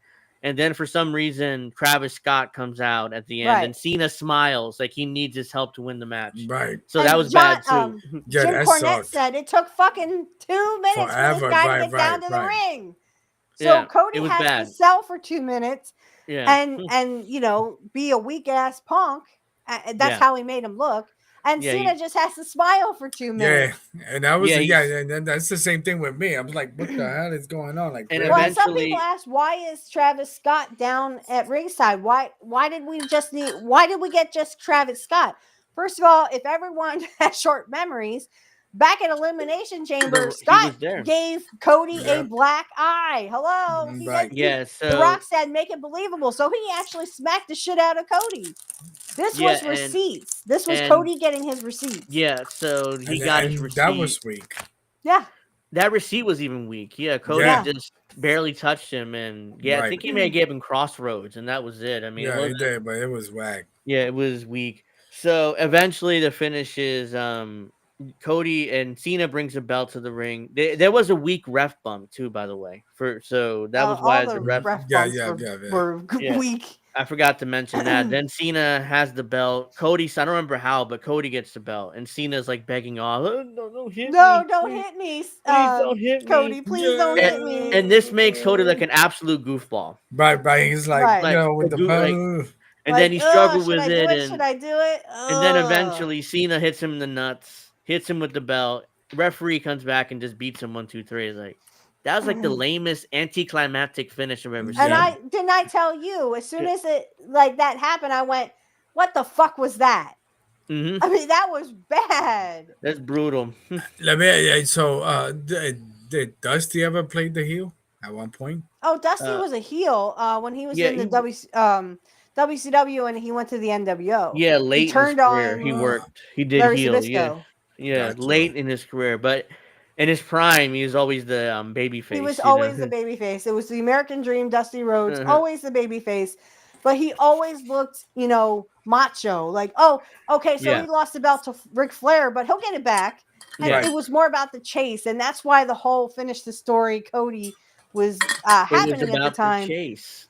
Yeah, it was about the chase. And The Rock nearly ruined that, if you remember. Initially, it was supposed to be Rock and Roman. But if this was all Rock's idea, it sucked. Why would you come out in the Elimination Chamber, build that up to John Cena versus Cody Rhodes, only to turn Cena heel and then disappear and never come back again? Well, we needed you, Rock, because you sort of were in this. You were trying to make Cody your bitch.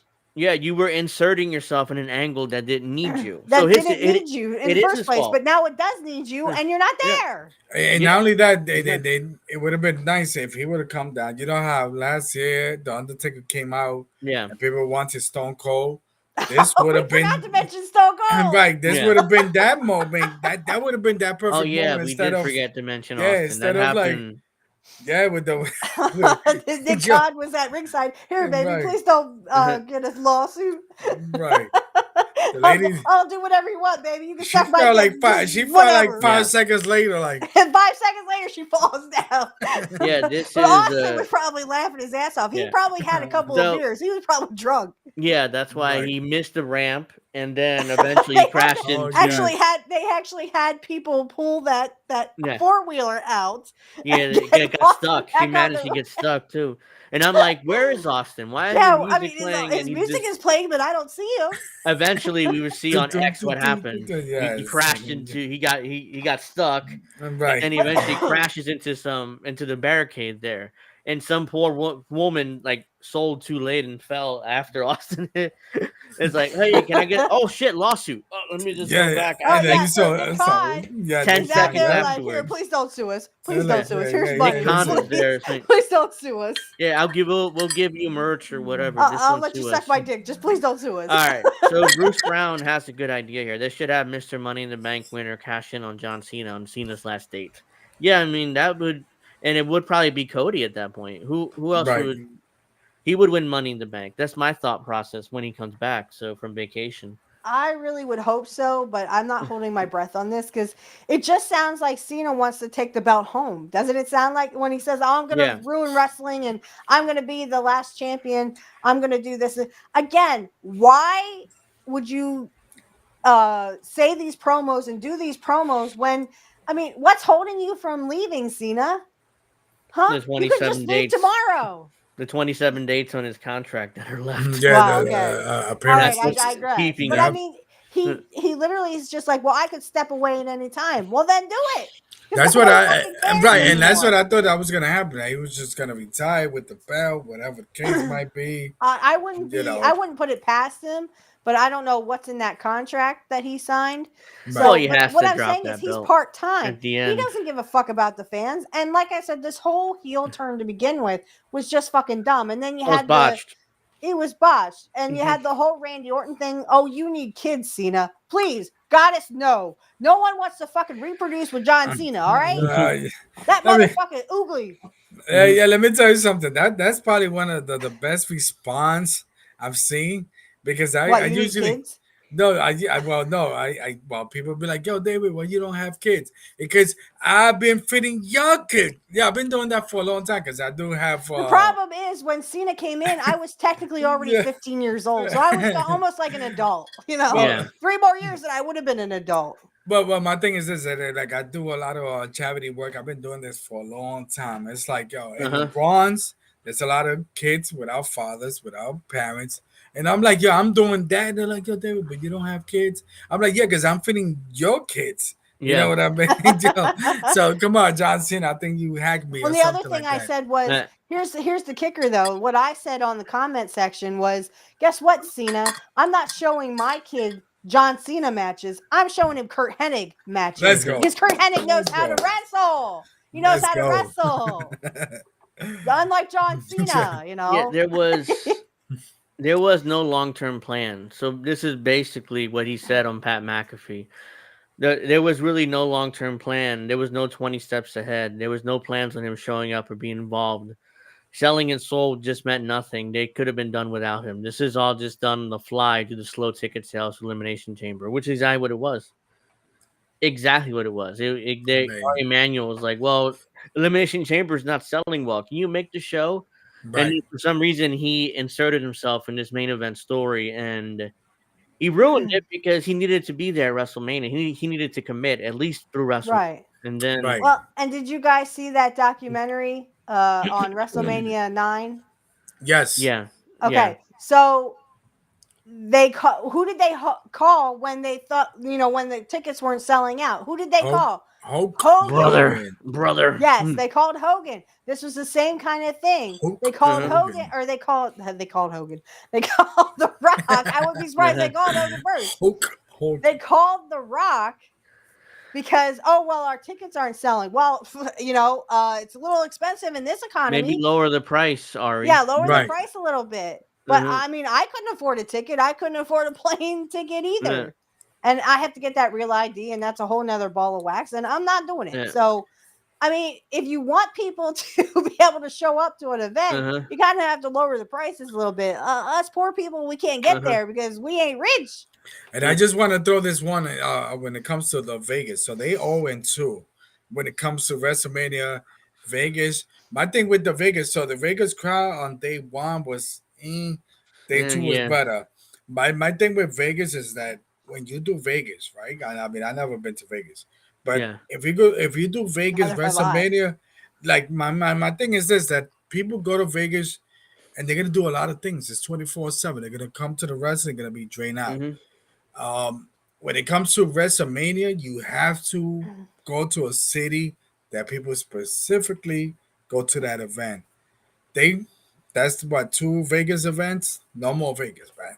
That's my opinion. Yeah, yeah. I mean, the show WrestleMania ended around 8 o'clock local time, so there was on. They had all night to basically, Right. Even party after the even show's over. yeah, even So the Hall of Fame was like 1 o'clock, it's one whatever. a.m. in the East Coast. I'm not watching. I'm not staying Right. up for that. It's like Well, really. yeah, and Jim Cornette said the Hall of Fame thing. I mean, literally it was after midnight when they literally ended Yeah, because yeah. Yeah. everyone was just droning on.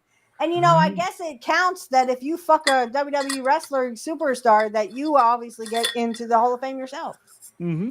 Michelle McCool is a good example of that. All Yeah, she had she's. to do was fuck Hmm. the Undertaker. Yeah, and Dang. she's in the Hall of Fame as a favorite to the Does that? Undertaker. Yeah, I mean, does anyone ever remember her wrestling career? No, At all. Exactly. not even hardcores really remember Right. her. She was there for a couple of years, in 2007, 8, and 9, The and she only the disappeared. right, the only flowers that Mhm. she got, she was like the first whatever tough enough, whatever Yeah, she was in Tough Enough show. too. She competed Right. in that. I mean, I guess she's M- the pioneer of that. You know what I mean? Yeah, yeah, but the Hall match of Fame. wasn't good. The main event was not good. Cody looked like a goof at the end. They kind of ruined his year-long title run when they booked him strong just by Right, and now putting he's going to over take a Cena. vacay, and guess what? Uh I mean, huh. Jim Cornette was like, "Can they even salvage what they had before Cody left? Before they made him look Eh, like this goof?" yeah. That is the They, ultimate question. Can they actually come back from uh, this and Yeah, make Cody not look like an asshole? yeah, he looked like a goofball, this week. And initially, I was like, we talked about it last week. It's like, oh, it's not a big deal. He got beat because he got fucked over by Cena. But then thinking about it more throughout the week is like, no, this was not good. and the This fact No. that was, the fans is like booing, mhm, it's funny. At least give props to John Cena. He mhm. understand this. The fans is booing like Cody Rhodes. They cheering him, and that's was one of these things Yeah, on Monday people night. popped for Yeah, Cena when they right, won. right. And then he Uh-huh. was like, "Oh, that's on you. That's on you, And fans." there's people Mhm. literally saying, "Oh, well, this was better that John Cena is the champion because it was better than Cody's run." I went, "What the fuck are you looking at? What the Right. hell What are the you looking hell? at?" And I Yeah, Wow. agree he's with one of the people that actually commented on Jim Cornette's thing about this very thing was, Cody was he couldn't hit hit John Cena, and it made him look like a weak ass pussy bitch, he is a but yet goofball. Hmm. he could put Kevin Owens through a ladder like nobody cared. Yeah, so he didn't struggle with that, but he struggled with hitting Cena with the belt. So it made him like a And that's why goofball. I'm saying, if Mm, this was a Cena idea, it was a Yeah. really rotten one. I'm sure Cena called the match, so I'm Yeah. assuming Cody just went along with it because he kind of I don't know what happened there, why he just went along with that instead of protecting himself. Like, yeah, I mean that makes no sense.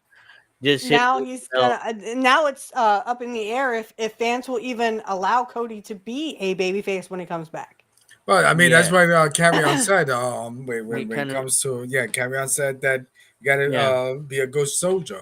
And I think that's what Cody kind of felt like. You just And gotta be that's what happens when you're a good soldier is you literally get You fucked get in the fucked. right. ass. You get Yep. fucked by the bigger, the Yep. more the veteran guy instead of being more like an asshole. Like, yeah, Right, I'm not right. doing that finish. Oh, I totally agree Mm, with carrying on that. Yeah, I'm not Mm-hmm. doing that finish because because I have to protect myself. I look like a total goofball if I do that. So Right, it's like just hit me with the belt and just beat me. And so that's better than Cody struggling. See, can I hit him? Should I hit him? right. Should I? Should I?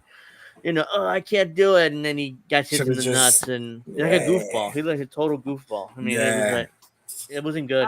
Yeah, it was awful. And then his I face kept was saying that was awful. That was worse than Hogan, and you're like, calm down, calm down. That match reminded me of Starrcade '97, Hogan and Sting. Hogan took Yeah, 90% of that match and just just beat right, him. Yeah, right. and they Instead made of putting Sting look like an idiot. Yeah, it made Sting like an idiot, and made Bret Hart like an idiot too, because he came out to restart the match for no reason, because There was no allegedly, fast count. yeah, according to Eric Bischoff, it's supposed to be a fast count finish, but Nick Patrick counted normally, so it made Bret Hart like a goofball too, an idiot, because he came out to restart the match, and who gave Bret Hart the authority to restart the match? Who knows? I mean, that made no sense either. That So. was me. I did that.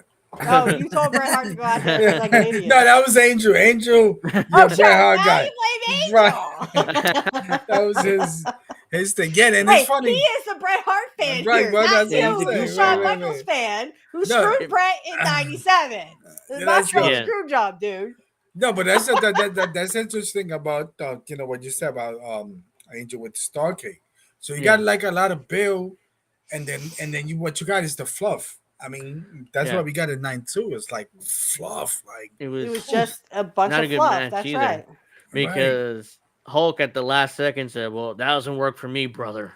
right, And they had to change the entire finish because the initial finish was supposed to be Hogan putting over Sting clean and making him like the big babyface champion.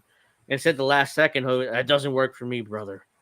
So it's like, oh no. So it's like, okay, let's work around the finish. Let's have Nick Patrick do a fast count. Let's have Brett come out and redo the finish. So what happened? Bottom line, what happened? Hogan took 90% of the match and beat Sting clean. That's what happened. And it looked like Hogan got fucked. It makes no sense, the heel getting fucked there. But it was just a bad finish. And this one just as bad.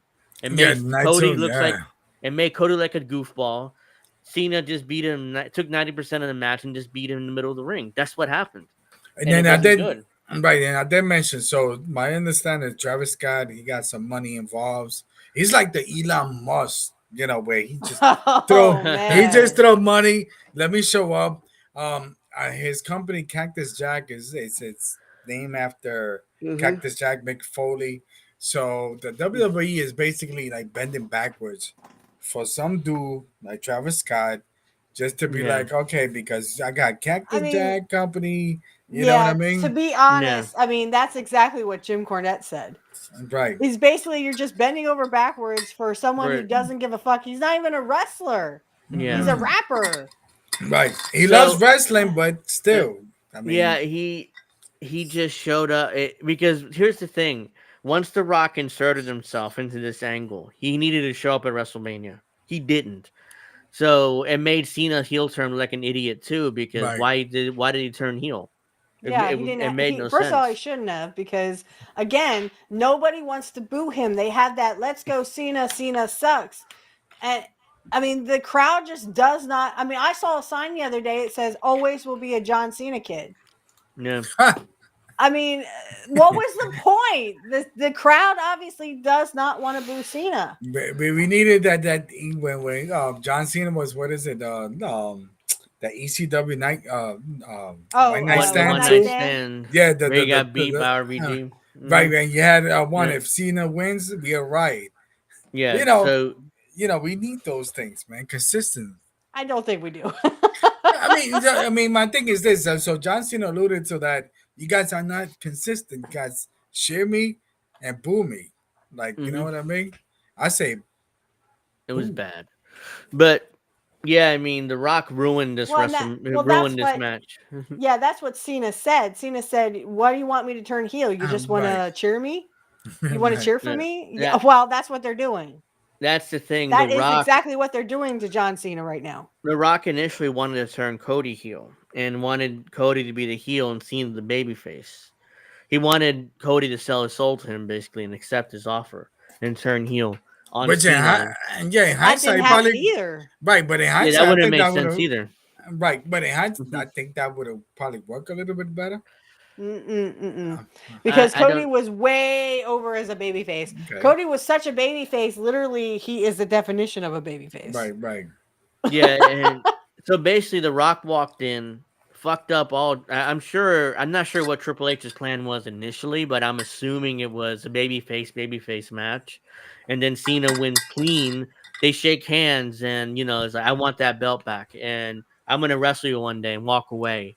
That would have been better, a babyface match than what we got. If they wanted to capture something better than Hogan and Warrior at WrestleMania 6, they should have had a babyface versus babyface match with John Cena and Cody. That would have made more sense than, John Cena turns heel even though the crowd doesn't want him to because they don't want to boo him.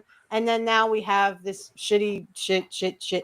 Yeah. So I wanna bring this. I'm sorry, Angel. I want to bring this before I forget.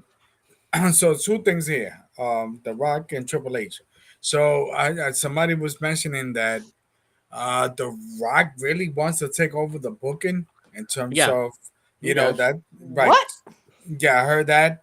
He does. And right, and then another thing too would be would The Rock and Triple H kind of be working on a storyline that it seems like they hit, because they both have friction. I'm just saying The Rock and Triple H. So there I'm is just friction saying. there. I just want to hear those thoughts because I did hear that The Rock do want to take over, in a sense. Yeah, he does because he already has his lackey Brian Gewirtz in the booking team with Triple H. So if Triple H, if The Rock can manage to force Triple H out, he'll put in his lackey Gewirtz and he'll do whatever Rock tells him to do. So I don't know how WWE would change at that point. It could be a disaster. And didn't The Rock say to Triple H, "I'm your boss now"? Yeah. Yep. Yeah, because he's on the board, and Triple H is not on the board. So, so basically, Triple H is now just an employee. He's not. He has no real power in WWE, and The Rock does. So the only reason why Triple H is still there because WWE has all this momentum, making all this money. Once business starts going down, and it will at some point, because there's this wrestling flows like this. There's some down periods too, and what? and once that happens, I think The Rock will try to force Triple H out. So he's just waiting. He's biding his time because clearly, like he wants to book. Like right now he's doing his movie with Martin Scorsese. He's playing a Hawaiian gangster or something in Scorsese's new movie. No wonder he was in Hawaii.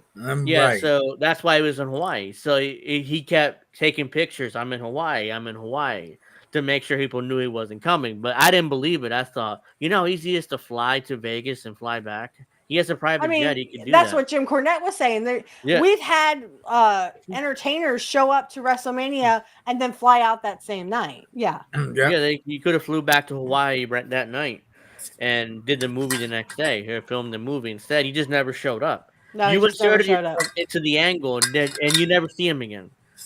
Like we talked and about now it doesn't make sense. And this is why it had a very bad main event because it doesn't make any sense to have The Rock because The Rock was already in it. There's a disconnection there, man. Cena is his champion. It's his corporate champion. This stupid, well, it's not stupid, but they did it with Austin versus McMahon. Oh, I want you to be my corporate champion. That kind of thing. And then he tried to turn Stone Cold Steve Austin, which propelled the Austin versus McMahon feud into oblivion and became one of the hottest feuds ever. Yeah. But this is not Stone Cold and this is not Vince McMahon. It's not going to work. Yeah, at all. And then right. And then the other thing too, some people, some wrestling fans. So I guess the WWE is gonna have like behind the curtains type of thing, showing. The Netflix show, right. Exposed or something like that. Yeah, basically Triple H is like, well, we're gonna show behind the scenes. We're gonna show the booking meetings for the first time. Well, there goes kayfabe. Right there. Kayfabe goes right out the fucking door. It's absolutely gone. It's like, okay, what's the story of 2025? And you see the creative meetings basically for the first time ever. So, and it's like.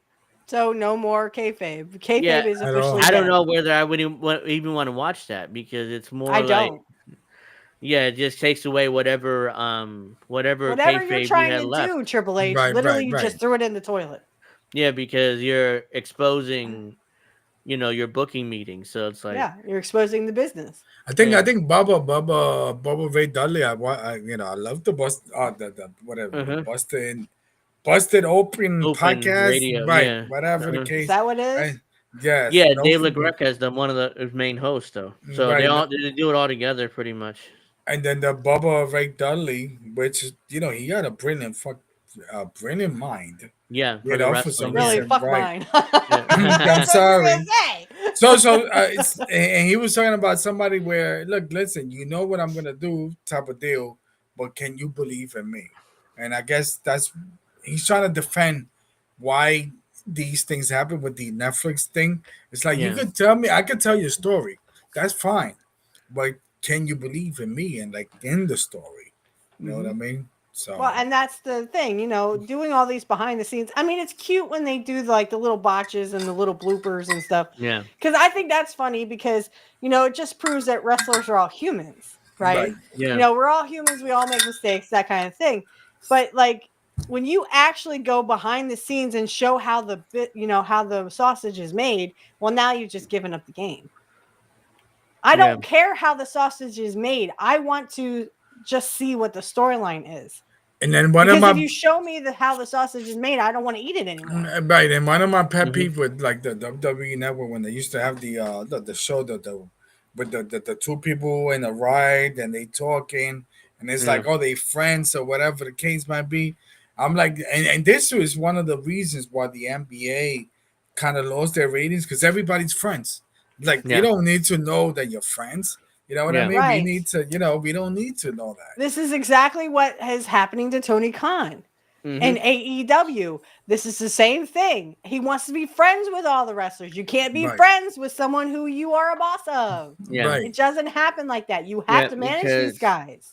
because the That's why situation AEW is in like the 500, yeah, the 500K situation now. is that Tony's not a manager. As CM Punk said it, he's like you're not a boss. You're a nice guy, but you're not a boss. Sometimes you need to put your foot down. It's like, no, we're gonna You do just let things these this guys way. do whatever the fucking hell Yeah. they Right. want. And Yeah, it sucks. he's not a booker either because he thinks he is, but he just lets the guys do whatever they want and Yeah. write their own stories. So that's not really what a booker does. And nobody cares because the stories are all fucking, oh, well, I'm going to go to your house. I'm going to break into your fucking house and I'm going to set your child home on fire and stuff like that. Nobody wants to see that shit. No, Nobody and wants to see I'm that right. shit. fun. I'm right. And the crazy thing is that he's doing it with former WWE wrestlers. Some of them, yeah. You know? all of his top guys is former WWE talent. Right. So it's like Well, WCW basically. Yeah, I mean, it's literally like WCW where eventually people would go on to WCW and spite WWF. But I mean, you had Sting, and Sting was only in the WWE for how long? Not very long. Not He was a WCW guy through and year and a through. half. Right. Yeah. Right. Because he came in. It was November when Yeah, he Survivor beat- Series. Yeah, and he left like a year and a half later. Yeah, Yep. see, a lot of these So- guys were WCW guys, and Yeah. they didn't get the flow of WWE. Yeah, Right. he didn't like working for Vince, so it was like he was in and out rather quickly. So And I don't see him coming back to, even though Triple H is in charge, I don't see Sting coming back. No, he's like 65. That No, don't mean and- anything. and- How about and- Ric No, Flair? hey, no, I'm Yeah, just saying. Ric and Flair's Tony- over 70. and But he Tony- needs money. He needs Oh, money. he needs money. Okay. Yeah, Yeah, Tony that's Khan- true. He has 5 failed marriages. Yeah, and on top of that, Tony Khan is still paying him basically to be an advisor, so he's not coming to Yeah. WWE every time soon. And I say advisor because what does he do? I don't know. I mean, I don't know. Nobody knows. He's just sitting at home on You're Tony right. He's sitting at Khan's home dime. collecting a check from Tony. Yeah. Because when he retired, Tony was like, "Oh yeah, you could come back and do things." And Sting's like, "I don't want to be. You want me to take more of your money? Okay, we'll talk." Right, Like he's like, "We'll talk." It's like, Jeff Jarrett, But he- same thing. He was a WCW and a WWE guy. He would flip Yeah. back and forth because, Yeah, he did flip back and then he and would go to forth. TNA, and then, he's back Jarrett- in AEW. But what has anyone seen him lately? And Jake the Snake. Has anyone seen Jake the Snake lately? I think Jake is still getting paid by Tony. What does he do? I don't know, but and so is Jeff Jarrett. Last time I saw him, he was doing he's cutting a promo with MJF, and they were yelling back and forth. That was like 2 or 3 months ago. I haven't seen him since. I'll be right back. Yeah. So yeah, I mean, it's just not good. It was AEW is not good. That main event in WrestleMania was brutal. So What you think about Monday Night Raw? I mean, I felt like that there was like a disconnection there. I don't know. There was definitely a disconnection. Raw was. Let's get to Raw and SmackDown. Oh wait. Yeah, Rusev. Hey, yeah, Rusev did return. I thought he looked strong beating up Alpha Academy. I was like, okay, that's a good start, And that's what I asked. I asked you, Angel, where is CJ? Because him and CJ got remarried to each other. Yeah, I get. She didn't come back with him, but I would suspect you would see her at some point. Right. But Rusev did come back. He beat up Alpha Academy. He looked strong. Unlike when he debuted in AEW. Do you remember how he debuted in AEW? He came out with a Minnie Mouse shirt. With a pink Minnie Mouse shirt.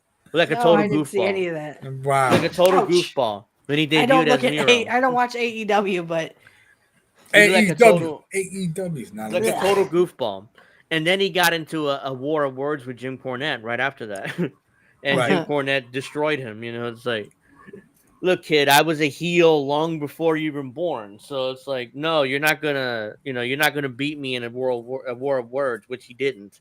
Miro threatened to come to his house and beat him up, and he's like, what the fuck is wrong with this guy? Like, he's mentally unstable. Like, I'm a senior citizen, and he wants to beat me up in my own house. It's like, fuck he's doing.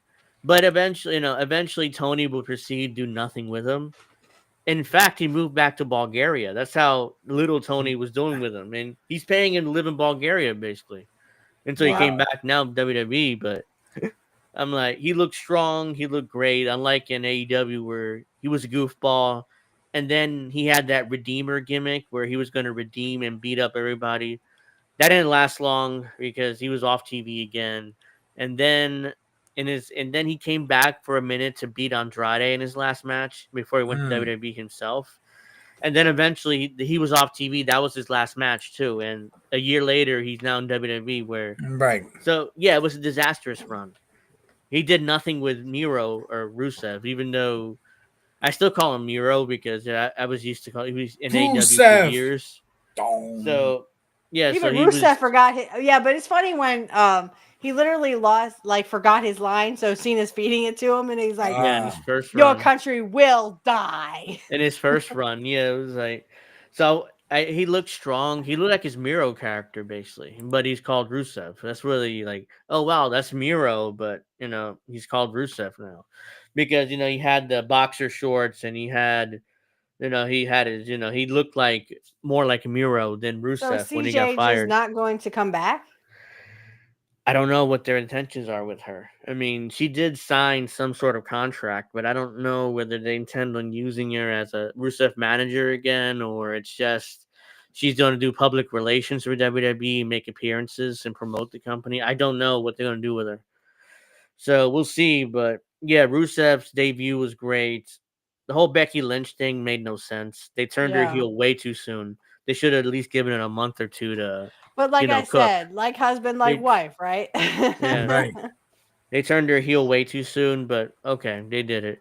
So then we had the Dominic and Penta match for Intercontinental. Again, Penta loses, even though I don't know why they keep beating him. It's like twice now. Well, I don't think they want Dominic to lose that belt yet. No, I know, but at least they beat him at least it was JD McDonough coming back outside of the ring, that caused his loss. But they beat him again on Raw. It's like, okay, well, I don't know what are their plans for him to keep beating him. But yeah, so that was the question was raised by Jim Cornette. Now that the fans have kind of made Dominic a babyface, what are they going to do with the Judgment Day? Because I would like to see what maybe a possible reuniting of him and Rhea. Because, I mean, now the fans have made did you see the fans, like, after Dominic won? They were like, Dominic! Yeah, but the question is, that's the WrestleMania hardcore fans. I want to see what happens when he goes after WrestleMania, when all those fans go back home, back Are to they their gonna like countries. not Right. let him do Are they a going to speech continue again? cheering him, or are they going to go right back to booing him? That's what I want to see before I would commit to a babyface turn with him. Because what if those fans, the regular WWE fans, go back to booing him again? So yeah, you can't base it on the WrestleMania crowds because those are your hardcore fans usually, and the hardcores love Dominic. They want to cheer him now. So that's why I want to wait until they all go back home and you have your regular WWE fans at the arena. So we'll see what happens, but I wouldn't commit to babyface turn until after WrestleMania season's over, which right now it is because Hmm. Monday Night Raw they're finally away from Vegas. So, but I Well, would hey, want what to happens wait. in Vegas stays in Vegas, right? Yeah, I would Isn't want that to the wait thing? before I commit to a babyface turn with Dominic if I was I booking see the where you're coming show. from. Yep. So that happened. What else happened on Raw?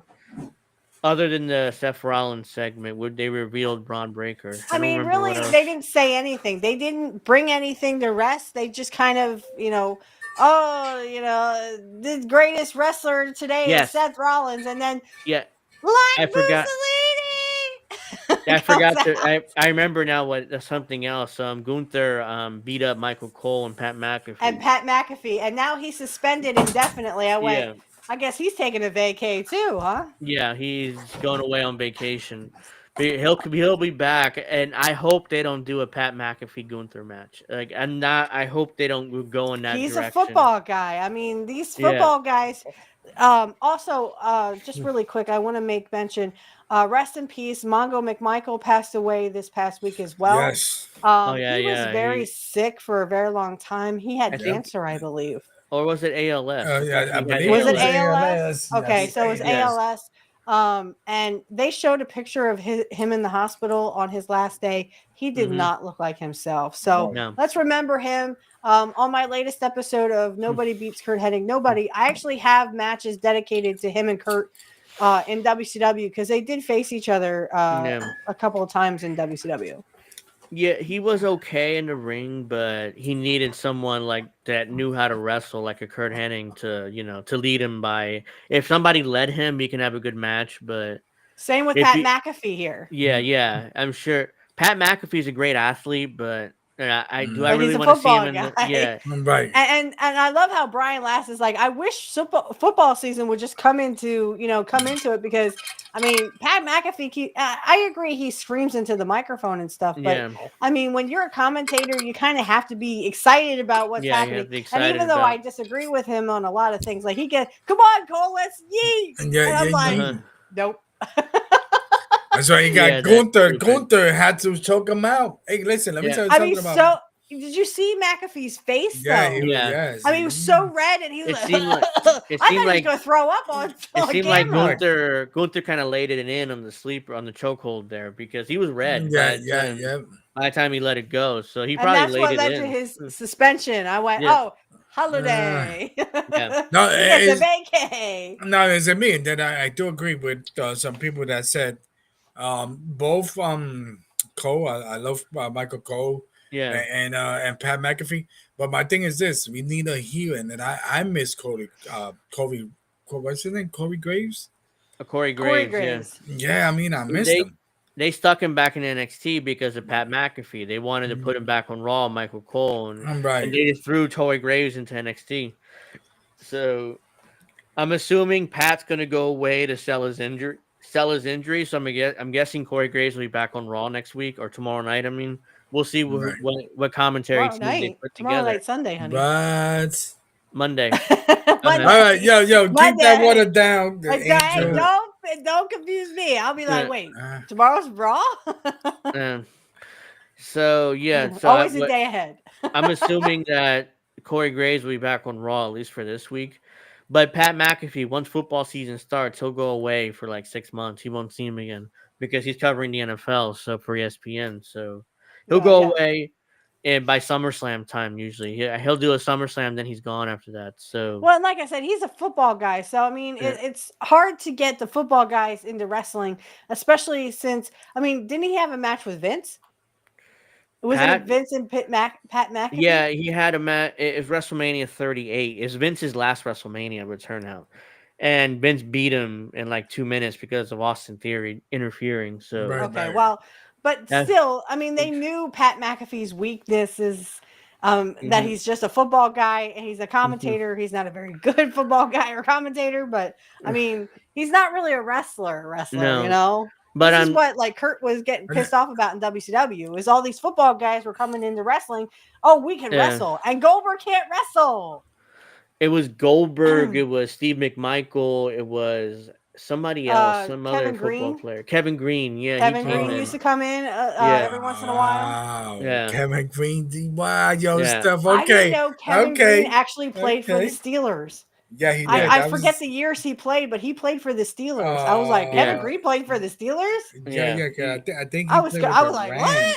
what? Say Yeah, what? yeah. yeah, The because the most. Steelers they had those linebackers, him Yeah, and there was another dude. yeah. I Very don't So know. I didn't old. watch it in eventually, the 80s. the most, the 90s, most 90s. famous of the The football 90s. players turned out to be Goldberg, but he played Yeah, like but he eight still couldn't seasons. wrestle. He played Still couldn't eight wrestle. seasons with the Falcons. So Well, you guys Wait. remember the oh my god, that's how Stephen Michael made his debut, the LT Bam Bam Bigelow match. I yes, think Oh, Steve no. was in the NFL.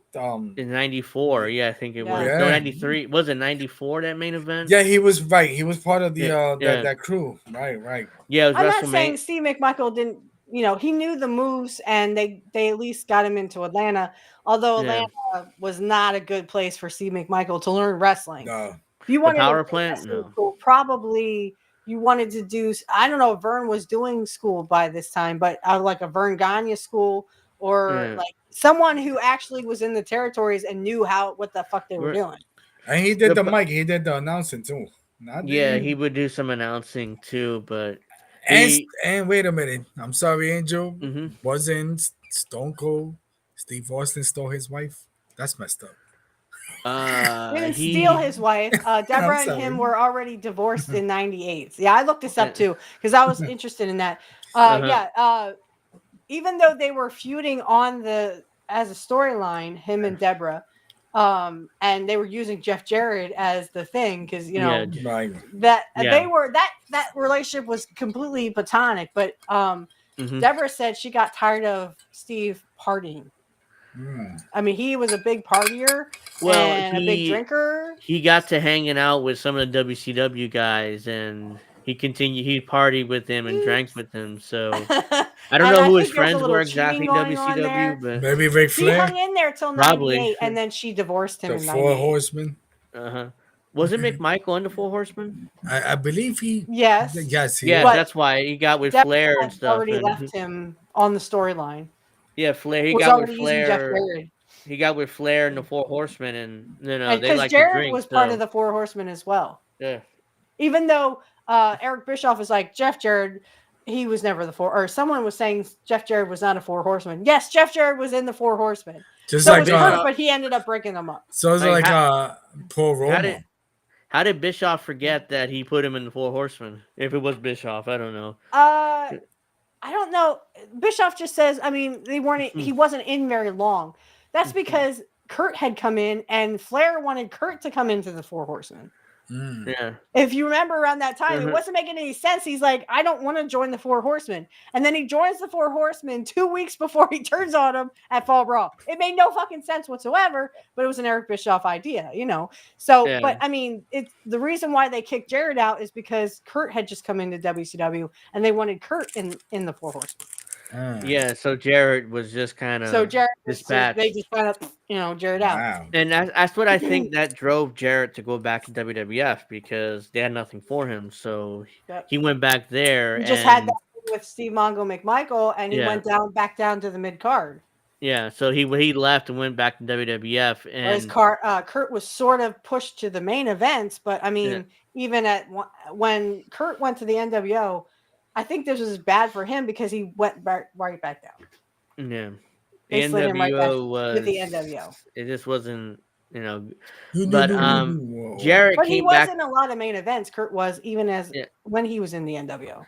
Jarrett came back to WWF as the NWA US champion. And Cornette talks about this because Vince reached out to Yeah, him he and was is Double like, J. yeah, it's like, hey, He can come you out in get that creaky cowboy hat and then the lights on the jacket, and it's like, what the hell and is by this? this point, Cornette was off TV by this point, but they Yeah. wanted him back on TV, do the NWA thing, and manage Jarrett. So it's like, okay, Well, fine. then it was Colonel Parker. Well, I think Yeah. Jim Cornette said no, so they got Colonel Parker back Yeah. in WWE, and he was the the Tennessee Williams kind of thing, where Right. this is Yeah, a great and he got superstar, beat. country Wow. superstar, Colonel whatever. Parker. Vince Mhm. McMahon and Vince Russo kind of fucked up the NWA story, and it didn't last long before Vince gave up on it, and the NWA was gone. Did you guys from see TV. that where Vince Russo is threatening to never watch wrestling again? And I went, good. Yeah, he's What has not. he done for this fucking Yo, industry bro. except for Yo, exposing? bro. bro. Yo, bro. No, no, I guarantee you he's bluffing because what he's gonna talk? What are you gonna do his podcast on? Well, If right. not wrestling. And it's him and what's Maybe the other about those guys? fucking ladies that he always dreamed about seeing in the fucking wrestling ring. It's him Uh-huh. and what's the coach?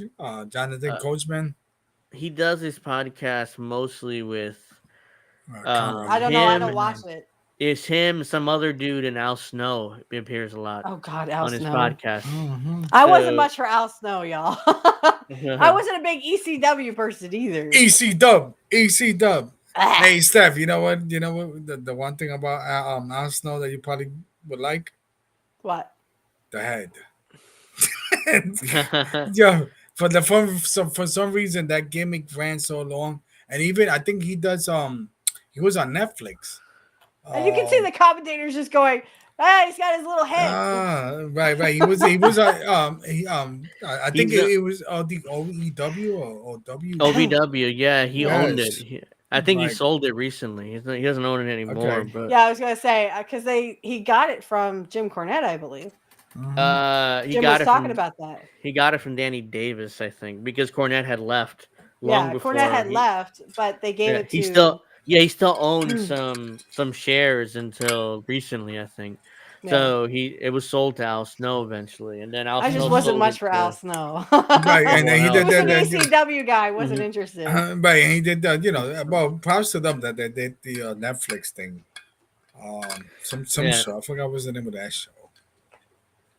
It's interesting. It was on Netflix. I also know that they had a documentary, and he was close to like, hey, I don't have any money to run OVW, and I may have to close it. Blah blah blah. It was for the show pretty much, and I think the show obviously paid him. Netflix paid him, so And that's why he did OVW the was the show. original NXT. Well, Mike, let me yeah. ask you to this. Since you have seen the documentary on WrestleMania 9, what did you think of the Lex Luger comments about Kurt? Huh. I'm trying Well- to remember. I saw it. I was gonna say because I saw a Kurt interview where he said it was a rib. Where He he said hit it him. was a rib. Yeah.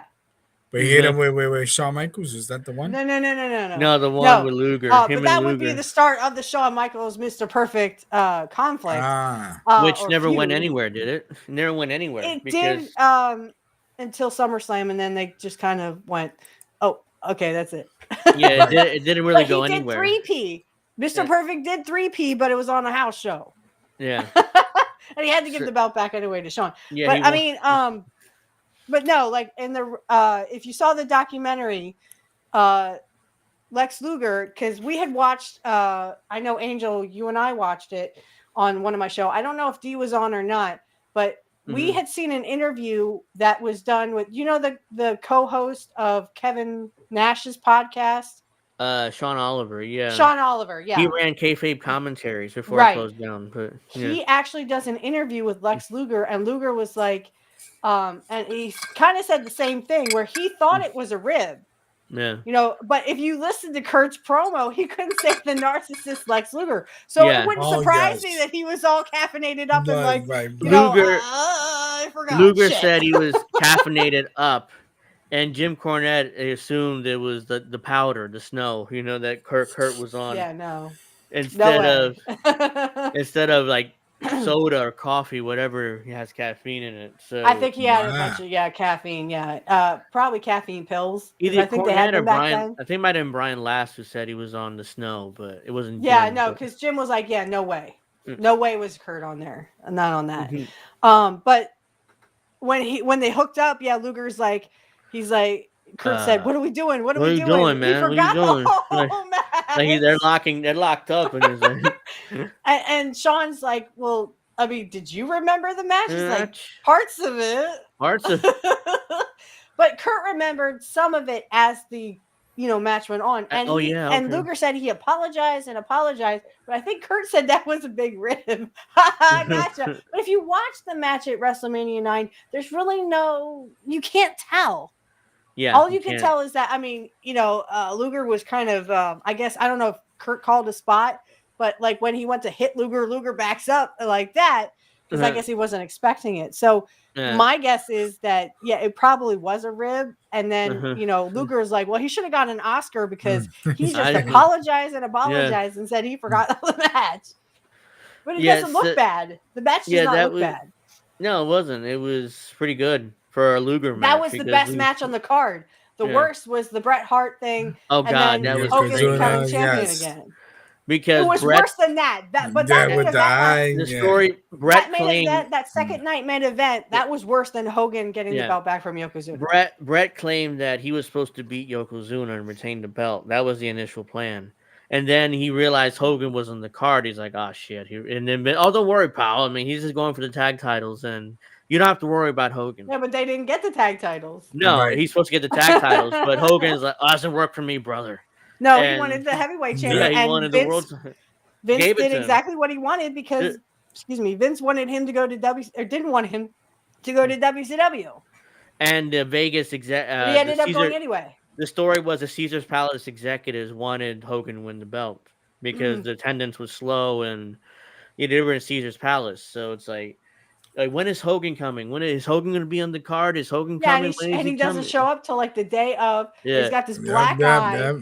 Jim Cornette had said, "Now finally will everyone believe me when I say that Randy punched him in the face."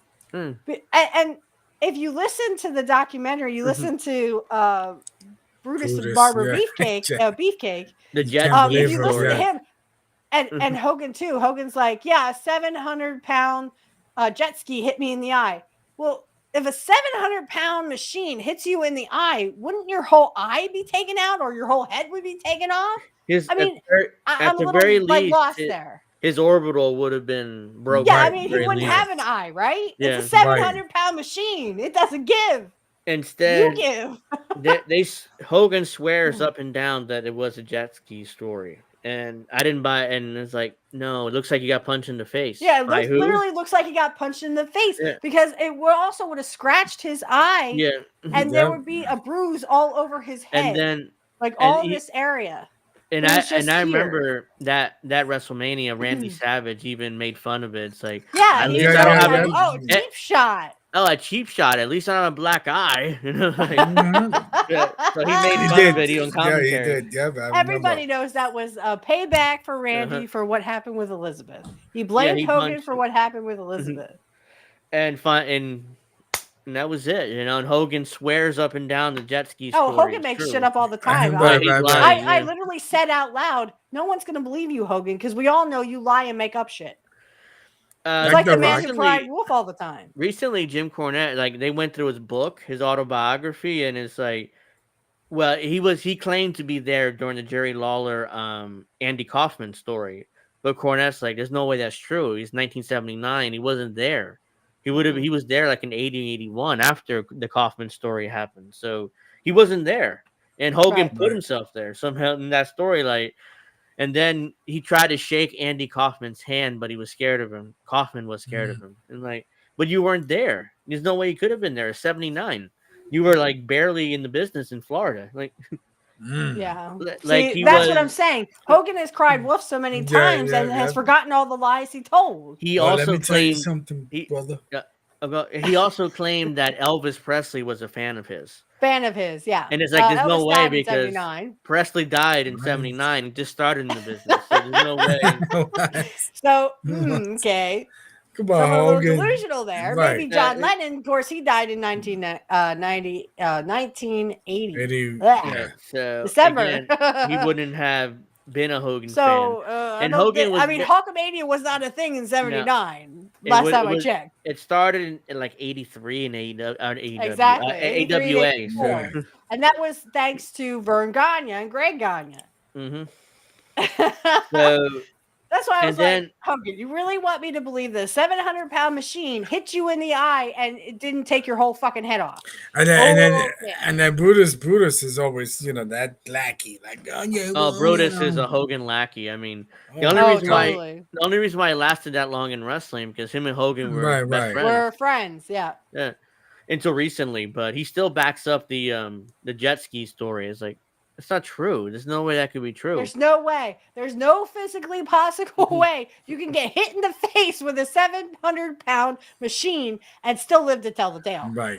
Yeah, at the very least, his orbital would have been fractured. He wouldn't have had a head, let alone an eye. Yep.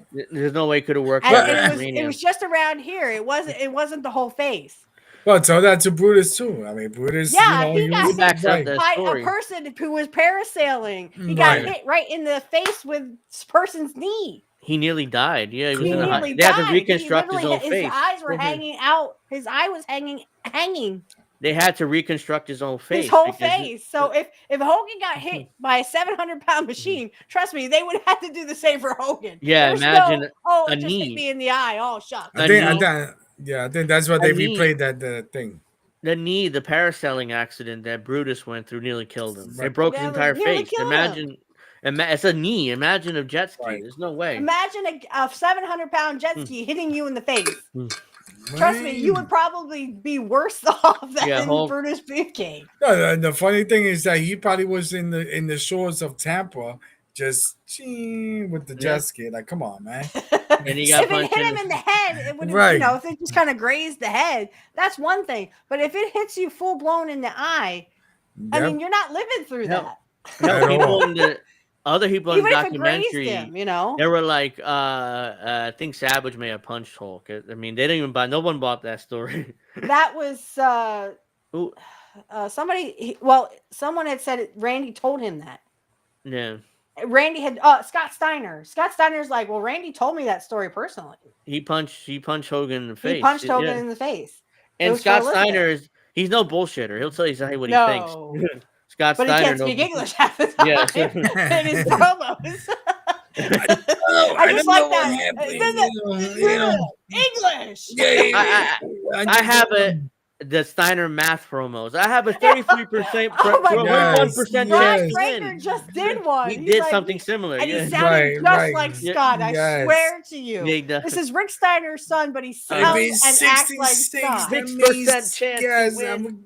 Yes. And I think it was Samoa Joe's wrestling. He's like, and Samoa Joe's fat, so I have a 99% chance of winning. He must have watched that promo with his uncle over and over again so that he could get the look and the feel. The only thing is, I think he looked really good in that hat. I mean, that cowboy, he was rocking that cowboy hat. Yeah, that was his most famous promo, the Scott Steiner math promo. And he sounded just like him. Yeah. And that's his uncle, He sounded and looking like his uncle, Yeah, so I mean, Rick Steiner was he was okay, but he wasn't as built as Scott. And Ron Breaker is more like Scott in the body. Then Scott, right? Even though we giggle at Scott, but he had some of the weirdest promos. Well, big proper, we watched that. I got my ladies here, and then Big Papa holla if you hear me. I'm like, no. How you gonna say I got my ladies here? There's only one lady. In WCW, ladies here, there's one lady. In WCW, he would just shoot. He didn't give a shit. It's like he would just be shooting on Bischoff and Russo. Yeah, he shoot on Ric Flair. Ric Flair. You fucking old bastard. And he said fucking bastard right on TBS. I just like that Bubba Ray Dudley. He's like, English, dude. So, yeah, Savage definitely punched Hogan. I don't care what Hogan says and stuff. Hogan's a liar. So, Well, and like I said, that Stone Cold thing. If I could just go back a little bit to the WrestleMania. I mean, they got the 4-wheeler stuck, and then finally, when he comes down, he circles a couple times and bam into the barricade. And then you see him like reached out. Are you okay? Okay, good. I mean, okay, good. Throw him some more He in was- here. I think Steve may have had some beers before he went out there. Oh, Because absolutely. I came out here. I'm already out here. already. Yeah. I'm already out here. So he was going back and he was just busting out laughing at this And shit. the- Like, and the- dude, I just ringed hell. I didn't even try it. Right, those Stone Cold thing. I mean, I never had one, but my thing is like what the 8%. Steve Weisers. Yeah, they 8. They Which is just Budweiser, I think. Well, no, they're like 8% alcohol compared to the Hogan one that's like 4%. Mm-hmm. So the real American beer. Well, I mean, like I said, we think Austin was probably at least feeling toasty. At least, I mean, because he was literally like just laughing about the whole thing. Yeah, he missed the ramp at first, so it took forever to come out, and then finally he did. Probably screaming some obscenities, "You motherfucking son of a bitch!" Yeah, it was a disaster. I understand. So, give me a hell yeah. So, oh man, yeah, that whole Hogan WrestleMania drama, and like, then eventually they changed the finish where Hulk became champion somehow, and Brett was like, "What the fuck again?" Yeah, I mean, it was supposed to be my WrestleMania moment, and Hulk came in here and ruined it. I'm like, eventually, and it made no Vince sense. Could keep him from going to WCW, but then when he dropped it to Yokozuna, Hogan left anyway. Right.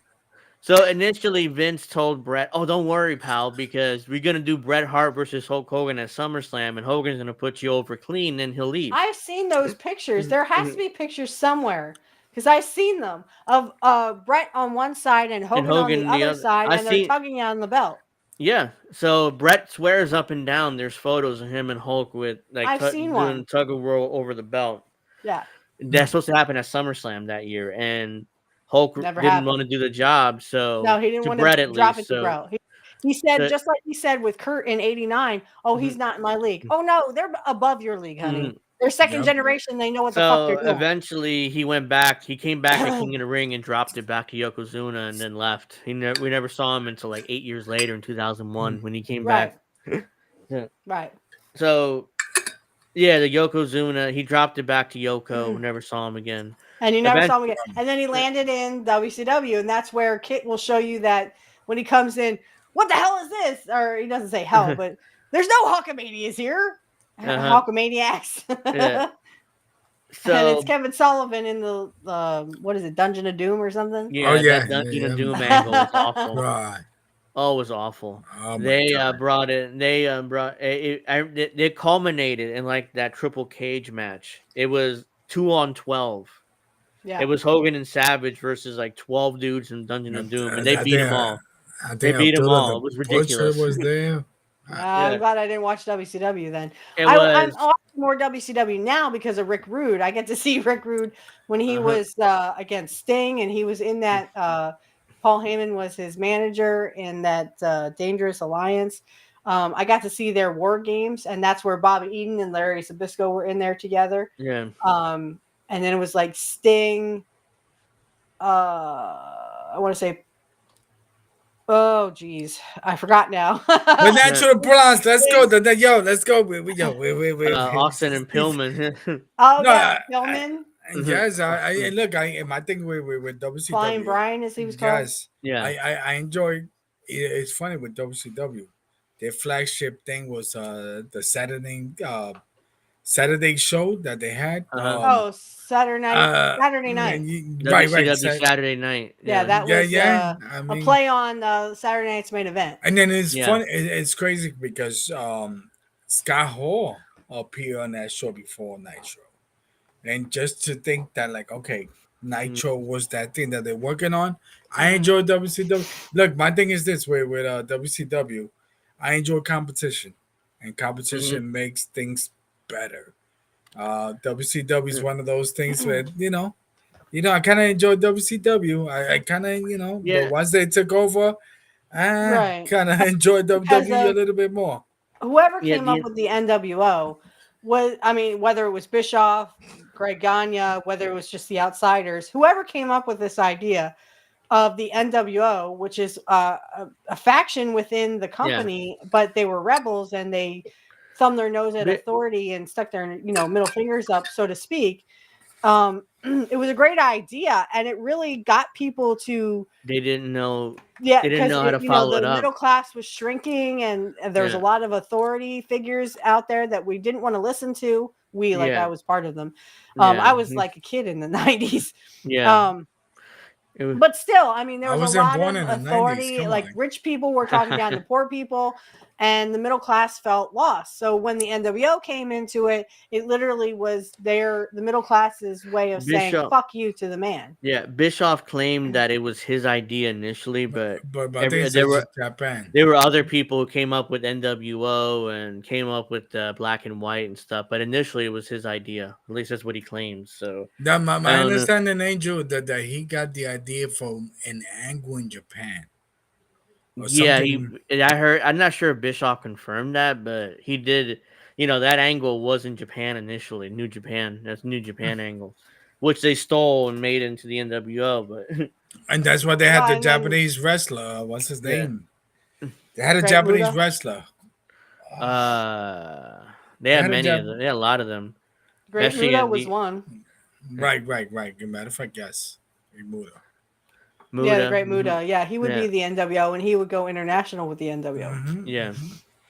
So that's the WrestleMania 9 documentary. That's still that overall that was not a good Mania, but actually with the Hogan thing at the end of the show was Yeah, bullshit. the best match on the card was literally Kurt Yeah. and Lex Luger, and Luger was still kind of new to it. This was his WrestleMania debut. So that was Undertaker's WrestleMania against Giant Gonzalez. Oh god. Oh that match my was brutal. God. Even what the Undertaker said that hell? dude could not move. He could not wrestle. He was Yeah. so glad when it was over.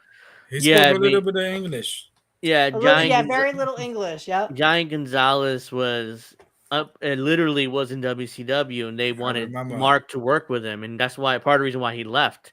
And then Vince was like, "Oh, pal, I got a great opponent for you." And he sees Jorge Gonzalez. Like, oh no, I got to Not work with this again. fucking klutz. Not again. Yeah, I mean, because Giant Gonzalez, he just couldn't wrestle. He was big, and that's what they liked about him. Yeah, but Vince liked he him. was no Andre the Giant. Yeah, what's up with that suit though? That suit. I don't know who Yeah, they gave him talked that about suit. that too. They said they had some plans for it, but it turned out to be something that they sort of struck together. I don't know whether that was. I want to wear Vince that thing, suit. Is that a I birthday wouldn't. suit? I mean, wanna wear basically that suit for my birthday suit birthday. with fur on it. Hey, Rich, next time we do a birthday, I want to wear that birthday suit. That's a birthday suit. No. Not on my birthday we're only one app though. I think Taker won by count out, so that's why. I mean, he really streak. just did not want to work with this dude. And he told the story about Giant. Remember, hit me in the shoulder blades. Don't hit me in the neck. He kept nailing him in the neck. It's like in the neck, yeah, and that hurts. Yeah, like hit me as hard as you want in the shoulder blades, and he would show where the shoulder blades are. He's like, okay. And then the next match, he would fucking nail him in the neck again. So and supposedly was that the first match where people was like, okay, you got a streak going on.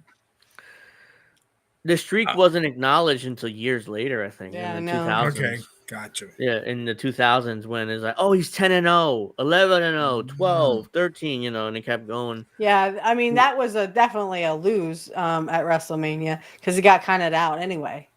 Yeah, but he wanted to get that match over and done with because he did not want to work with Giant Gonzalez. And by that point, dude did not know how to wrestle. And by that point, he had a little bit of sway with Vince. So it was like, yeah, I'm done with this guy after WrestleMania. So I don't think he would last much longer. What did he do after that? I don't remember, but I think he might have gone shortly he did like a battle royal or something. Or did like a handicap match or something. Okay, yeah, he did something and he was gone shortly after WrestleMania. Yeah, handicap. What does that mean, Steph? Handicap? Dang. Handicap match. Yeah, he did 2 against 1 because Big John Studd did that once. Yeah. Oh yeah. Back in '88.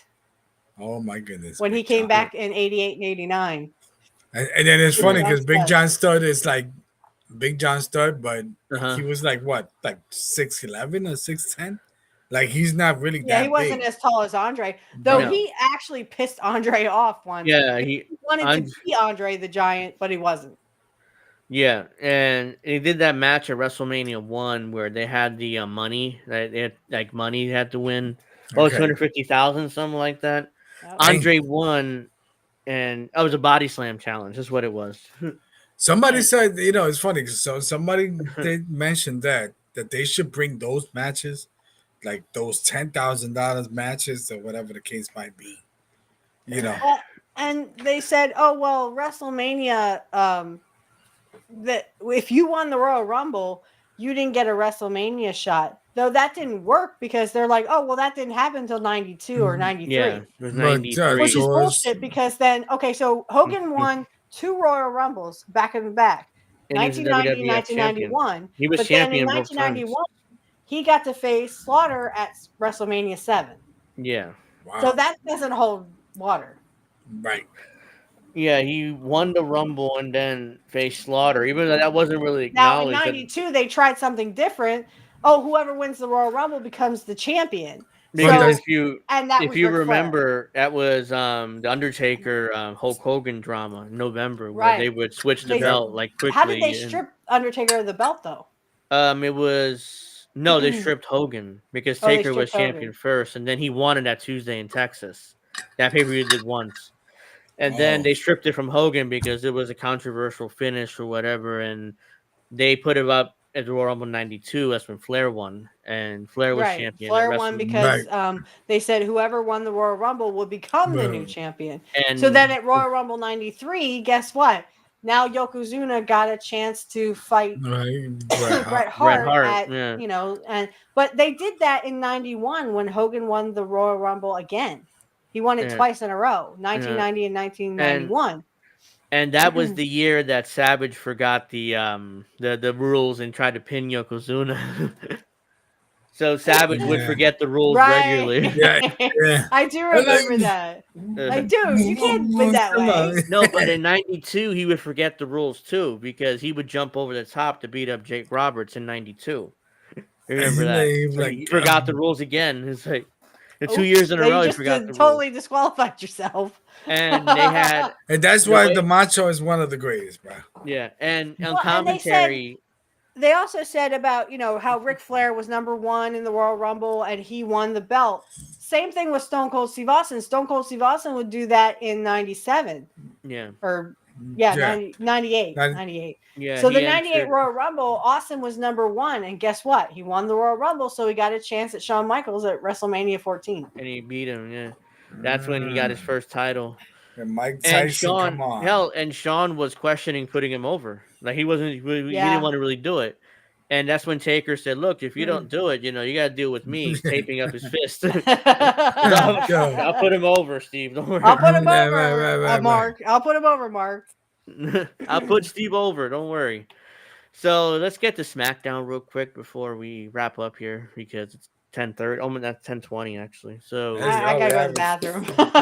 let's get to SmackDown real quick. What happened? I'm trying to think. Well, Alistair. What didn't happen at this point? What was it? Alistair Black came back.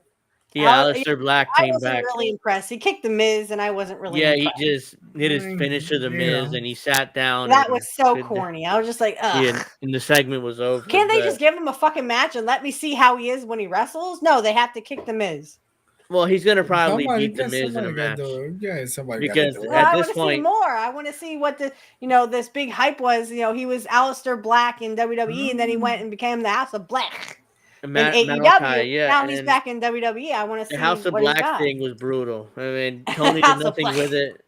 He did nothing with it, and then eventually he left after a few years and came back. He was good in his first run, but we'll see what happens here, what they do with him here. But of course, Vince fucked him around and fired him. So and his wife, who is the woman he was kissing in the back there? I saw pictures of that on Vega. That's his wife. Selena Vega is his wife. Yeah, and she won the U.S. title too that night over Chelsea Green. So. Right, and they were sharing a moment. Yeah, and they were kissing each other. Well, hey, great! I'm glad you guys can do that, but I mean, really. Yeah.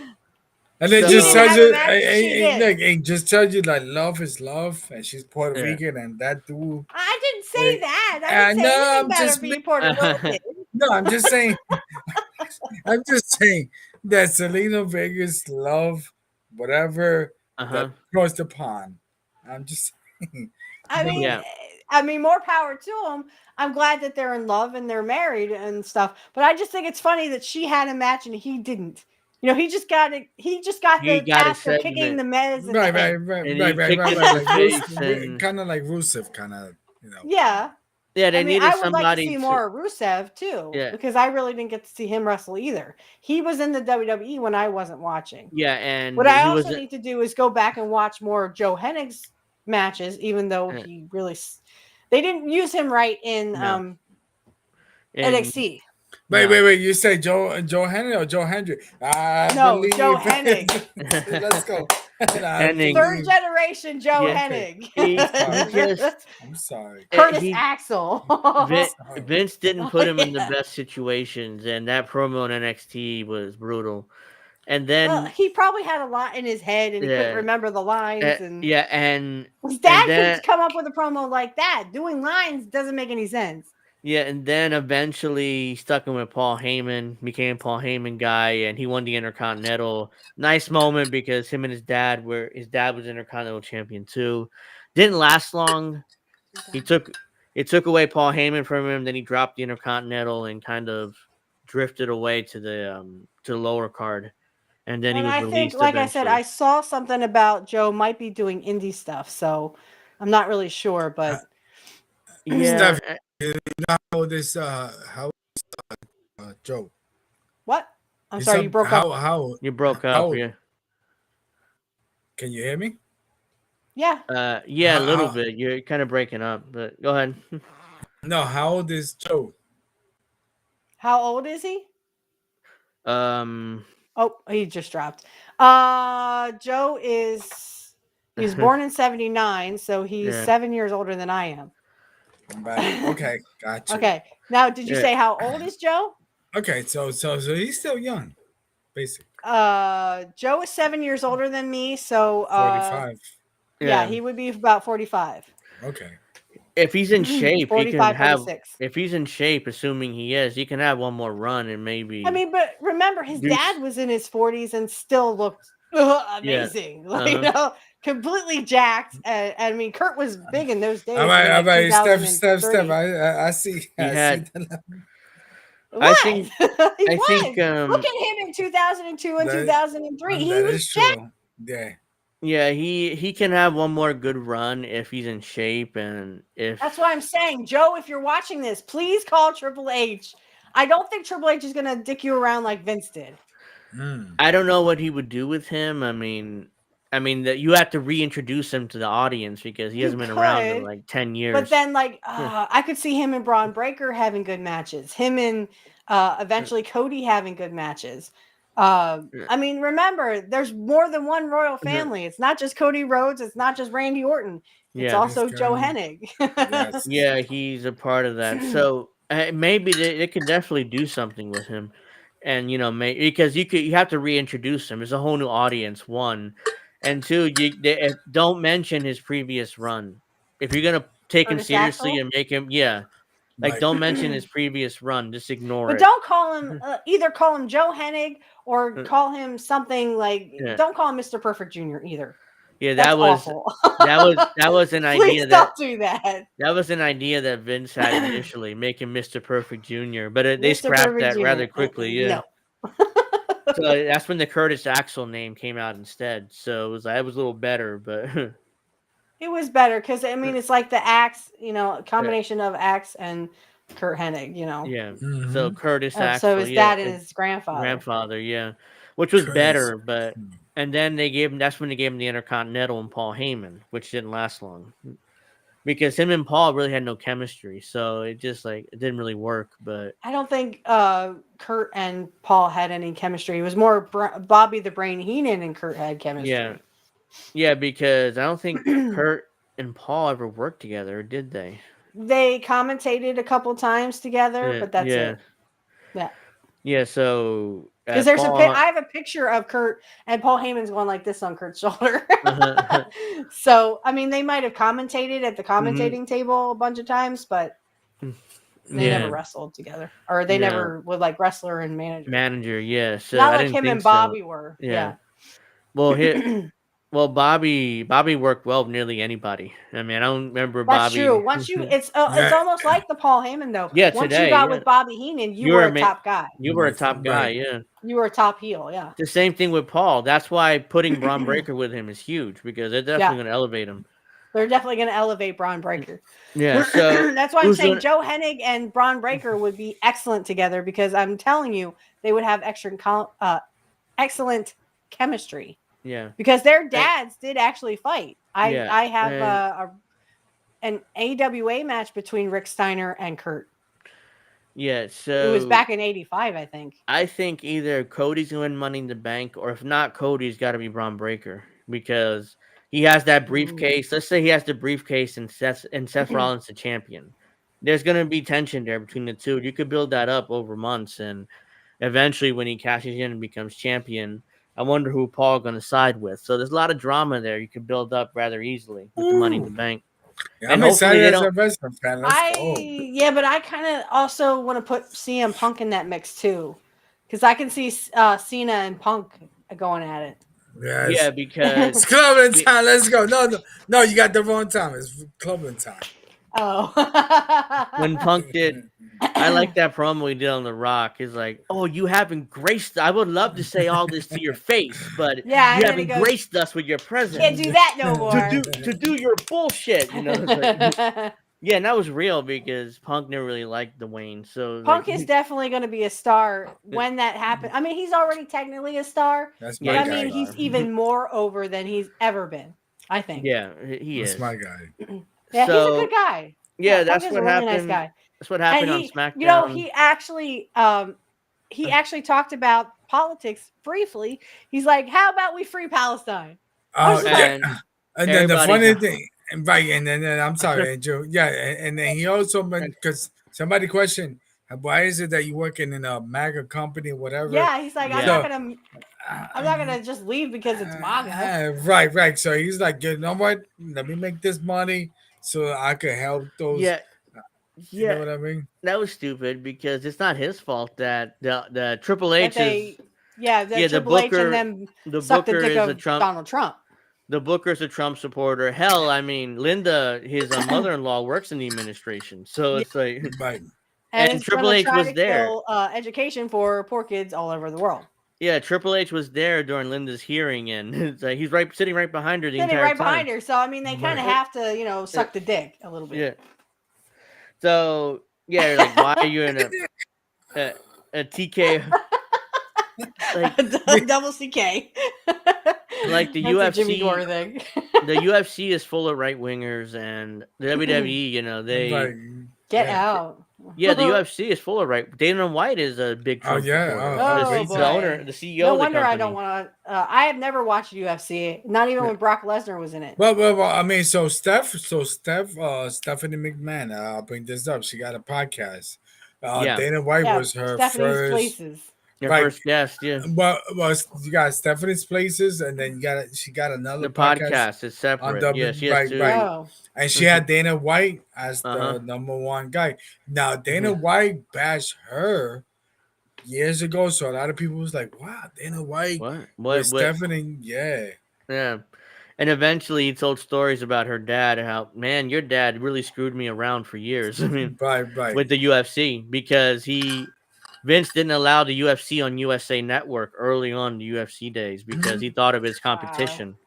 Wow. And then Vince later would screw it over again when they went to Spike, and and they held that it was more drama. So Vince screwed over Dana in the UFC multiple times.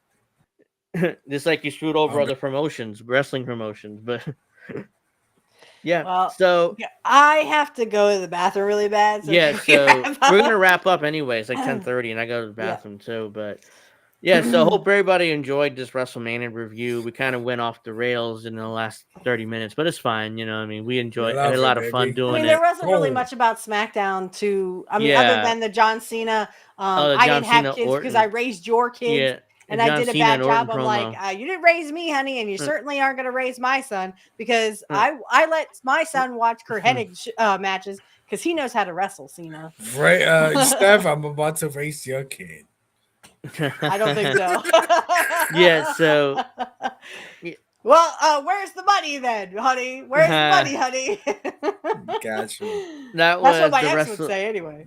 That was the WrestleMania 41 review, and the review also the WrestleMania 9 documentary. We got that into SmackDown. Not much happened except for Aleister Black and the ending promo. Oh yeah, they had a TLC match with the tag I titles. did not watch that stupid bullshit. I'm not watching no damn TLC match. I Right. hated it in the 90s and I hate it fucking now. Yeah, it was just a stunt show car crash. Well, mean, and then they had LA Knight versus Drew McIntyre, and then of course Damian Priest comes out, and on the other side, Jacob Fatu comes out. So it looks I'm like what the fuck? it looks like McIntyre, LA Knight, Priest, and Fatu all Yeah. feuding over the U.S. title. Yeah. So that means that Damian Priest has dropped down the card a little bit and Because LA wrestling for the Knight U.S. was like, title. or McIntyre said to LA Knight real quick, he's like, yeah, your reign was useless, or everyone hated it, and he's like, I don't remember your title reign. Yeah, the LA It was Knight so has a long honorable ago. title. Yeah. Yeah. So that got him there. But yeah, other than that, not much happened on SmackDown this week. So yeah, so that's our review of everything we talked about. I want to thank everybody for watching. Make sure you do the like and subscribe stuff. And next Saturday we'll be back with Pro Wrestling Talk. I'm assuming we'll have clips again, unless Alex can't come because of his dad still being sick. Hopefully, his dad gets better soon, quickly. Yes, please, please, And- please. I'll be sending you positive energy, and for Yeah. your dad too, Alex. Yeah, so if he come back next Yep. week, then we'll do clips again. If not, then me and Steph will, We'll just bullshit. For 2 hours. About something. Yeah, we'll find something to talk about. So I want to thank everybody for watching the show. Like and subscribe, all that good stuff. We'll see you next week with Pro Wrestling Talk, 8 o'clock Eastern. And have a nice weekend, everybody. Thank you, Dave.